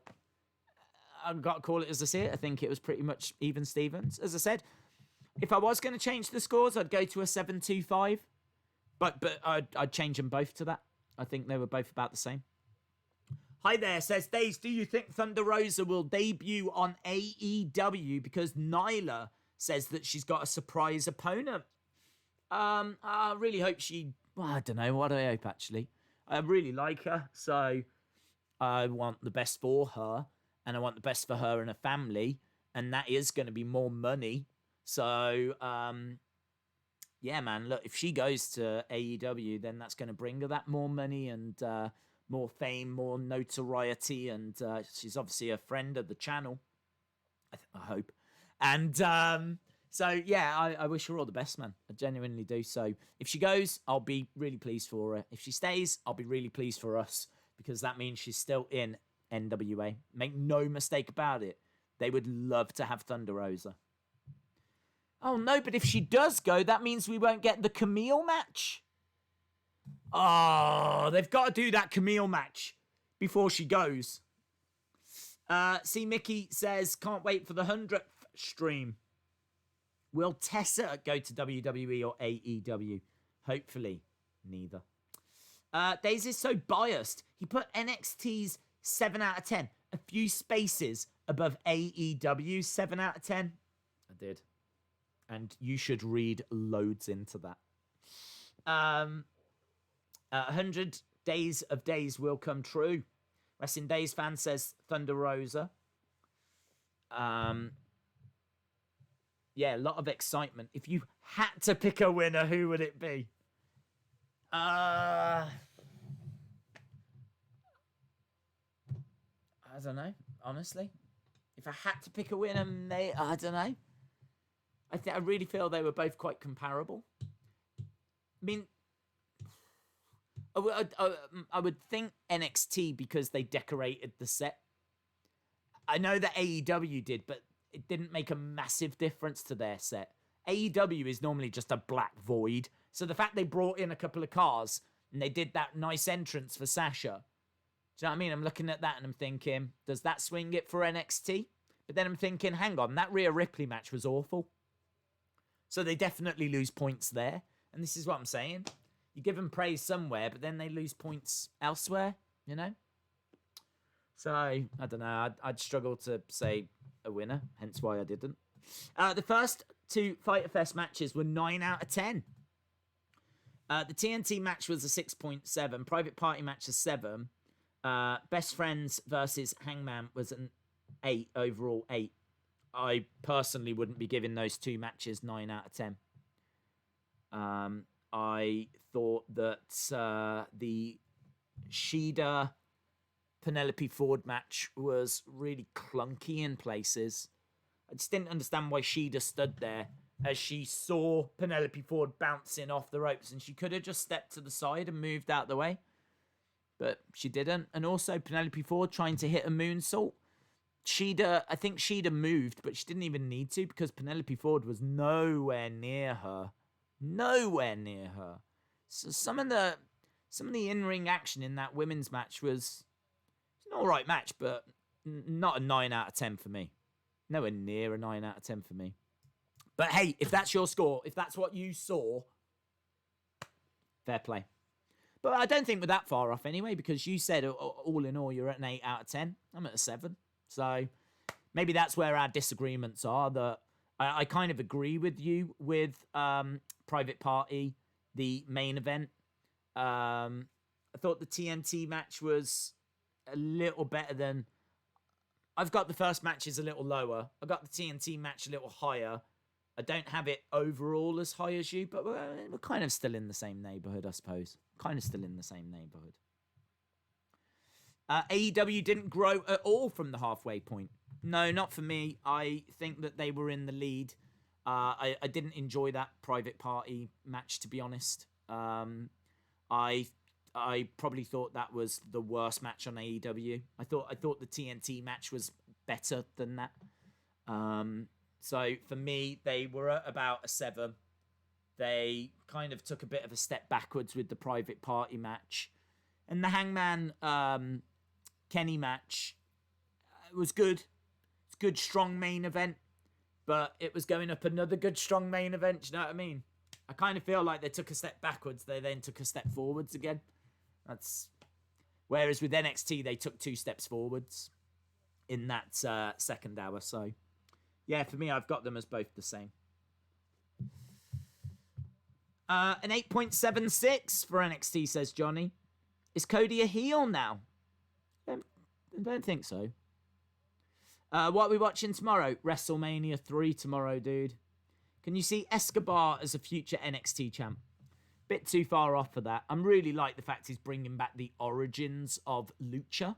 Quite interested in that. I'm a big fan of Breezango, but I hope they beat them because I really want to explore this origins of Lucha. So I'm really into that. Matthew says, I can't find Hager's matches entertaining. That's why I gave it a lower score. It's fine. Hager is a prime example of how people view matches in different ways. Yeah, I agree. I was quite surprised with Hager's body. I was expecting him to be a little more ripped, to be honest. I kind of felt he wasn't. I don't know if he was out of shape, but I was certainly expecting a bit more definition on him. But I've got a lot of time and a lot of respect for Cody. And I think that Cody is one of the best in-ring workers they've got. And there was some really good action, I thought, in that TNT match. I thought the ending was a bit overbooked. Do you know what I mean? What I liked about it as well is I thought Hager was going to win. I predicted Hager would win. I thought that we've got a big monster. Someone that needs a win here. And so I couldn't quite see which way that match was going. And I thought that really helped the match. So I think that's why I went into it like quite pumped. It was the one match that I was looking forward to on AEW was Cody Hager. The one match I was looking forward to on NXT was Io and Sasha. So I think I went into it like with real high hopes. What is the match of the year so far? Oh, yeah, I do need to wrap up. What is the match of the year so far, in your opinion? I think Kenny and Hangman against Young Bucks at Revolution is match of the year so far. I think Thunder Rosa versus Allison Kay deserves a shout as well. I think that you could pick a handful of matches from Wrestle Kingdom this year, which was incredible. So I think there's a handful of matches from there as well. WWE-wise, I don't know, I think that's really hard. I can't think of what the best WWE match is. I mean, honestly, Edge and Orton was brilliant, but it had a lot of reshoots and enhanced crowd noises. We know that the commentary was tweaked after, because there's moments where like Samoa Joe is sat there and you can see he's not talking, but you can hear him talking. So the fact that there were so many elements that were played around with, I can't include Edge and Orton.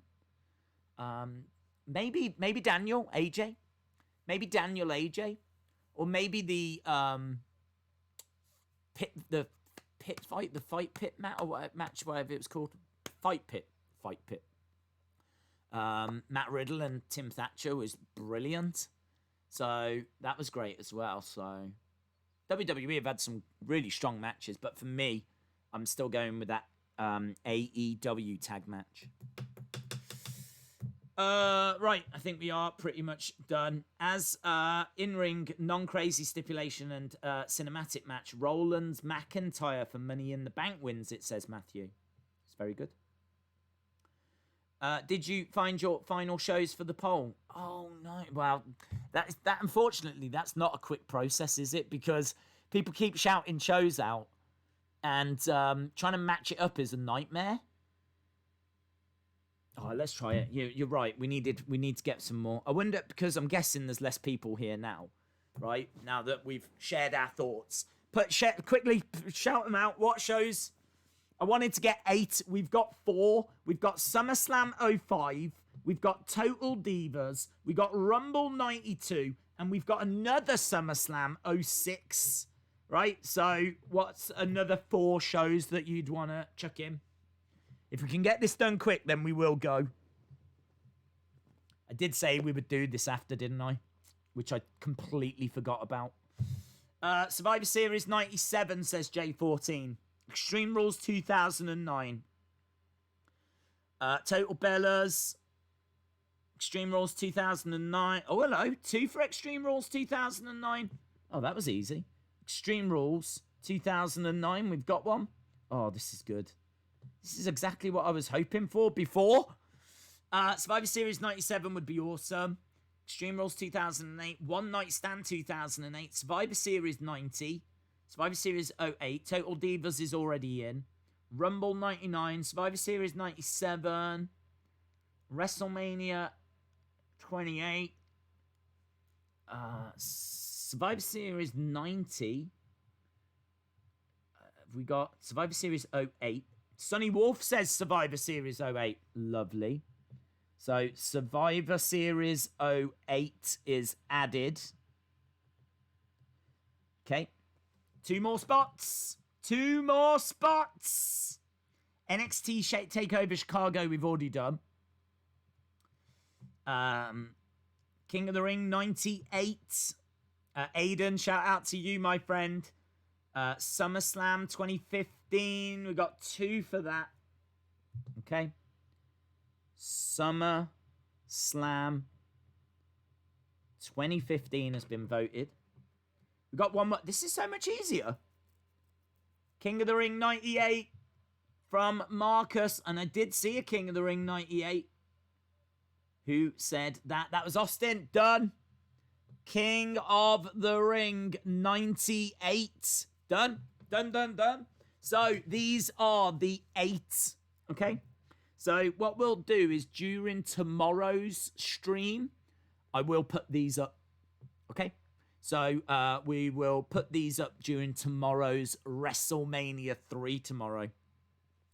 So this is good, actually, because we've got a nice mixture here.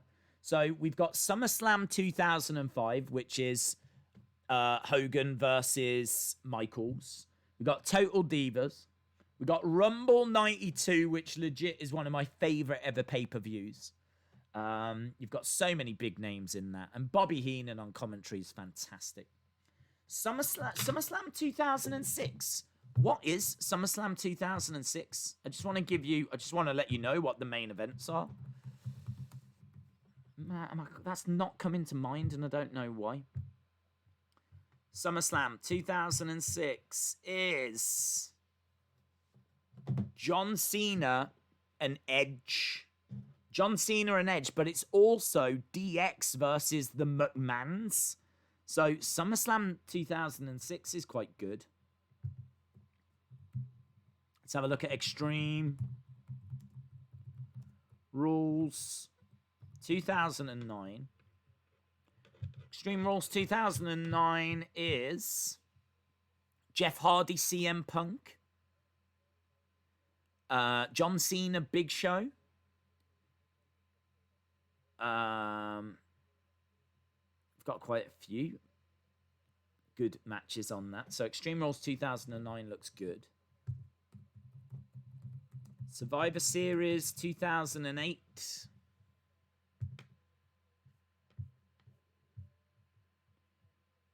Jericho, Cena. Edge, Triple H, and Kozlov. Team Orton takes on Team Batista. Undertaker versus Big Show in a casket match. SummerSlam 2015, I think, is that Cena Rollins? Cena Rollins. It's Undertaker Brock as well. Owens versus Cesaro. Wyatt family versus Ambrose and Roman Reigns. So SummerSlam 2015 looks good. But then look at this. A classic from the Attitude Era. A classic from the Attitude Era. King of the Ring. 1998. We've got Stone Cold and Kane. We've obviously got that match. Undertaker, Mankind. Hell in a Cell when Mankind gets thrown off the cell. We've never watched that. King of the Ring 98 could be a really good one to watch. I gotta tell you, I'm down for... SummerSlam 2005 would be epic because it's Hogan, Shawn. I'm down for Rumble 92 because I think it's one of the best pay-per-views ever. I'm down for King of the Ring 1998. I think those would be my top 3. Those would be my top 3 of the 8 that have been suggested. So, yeah, some good picks in there. There's some good picks in there. So, right, friends, we are done. We are done. Thank you so much to everyone that joined us. Really appreciate the support. I hope you had a lot of fun with night 1 of Fyter Fest and Great American Bash. We are, of course, back tomorrow, and we will be back next week as well for part 2 of this. But tomorrow we've got WrestleMania 3. Friday we got SmackDown. Saturday we've got the best United States Championship matches, which is a special video that they've just put onto the network. Sunday we're going to vote on. Monday we got Raw. And I don't know, Tuesday, will that be the end of the 100 days? I don't know. Will the streak be over? I don't know. Right, we're done. Awesome. Thank you so much to everyone that watched. Really do appreciate the support. And hopefully see you again next time. Bye for now.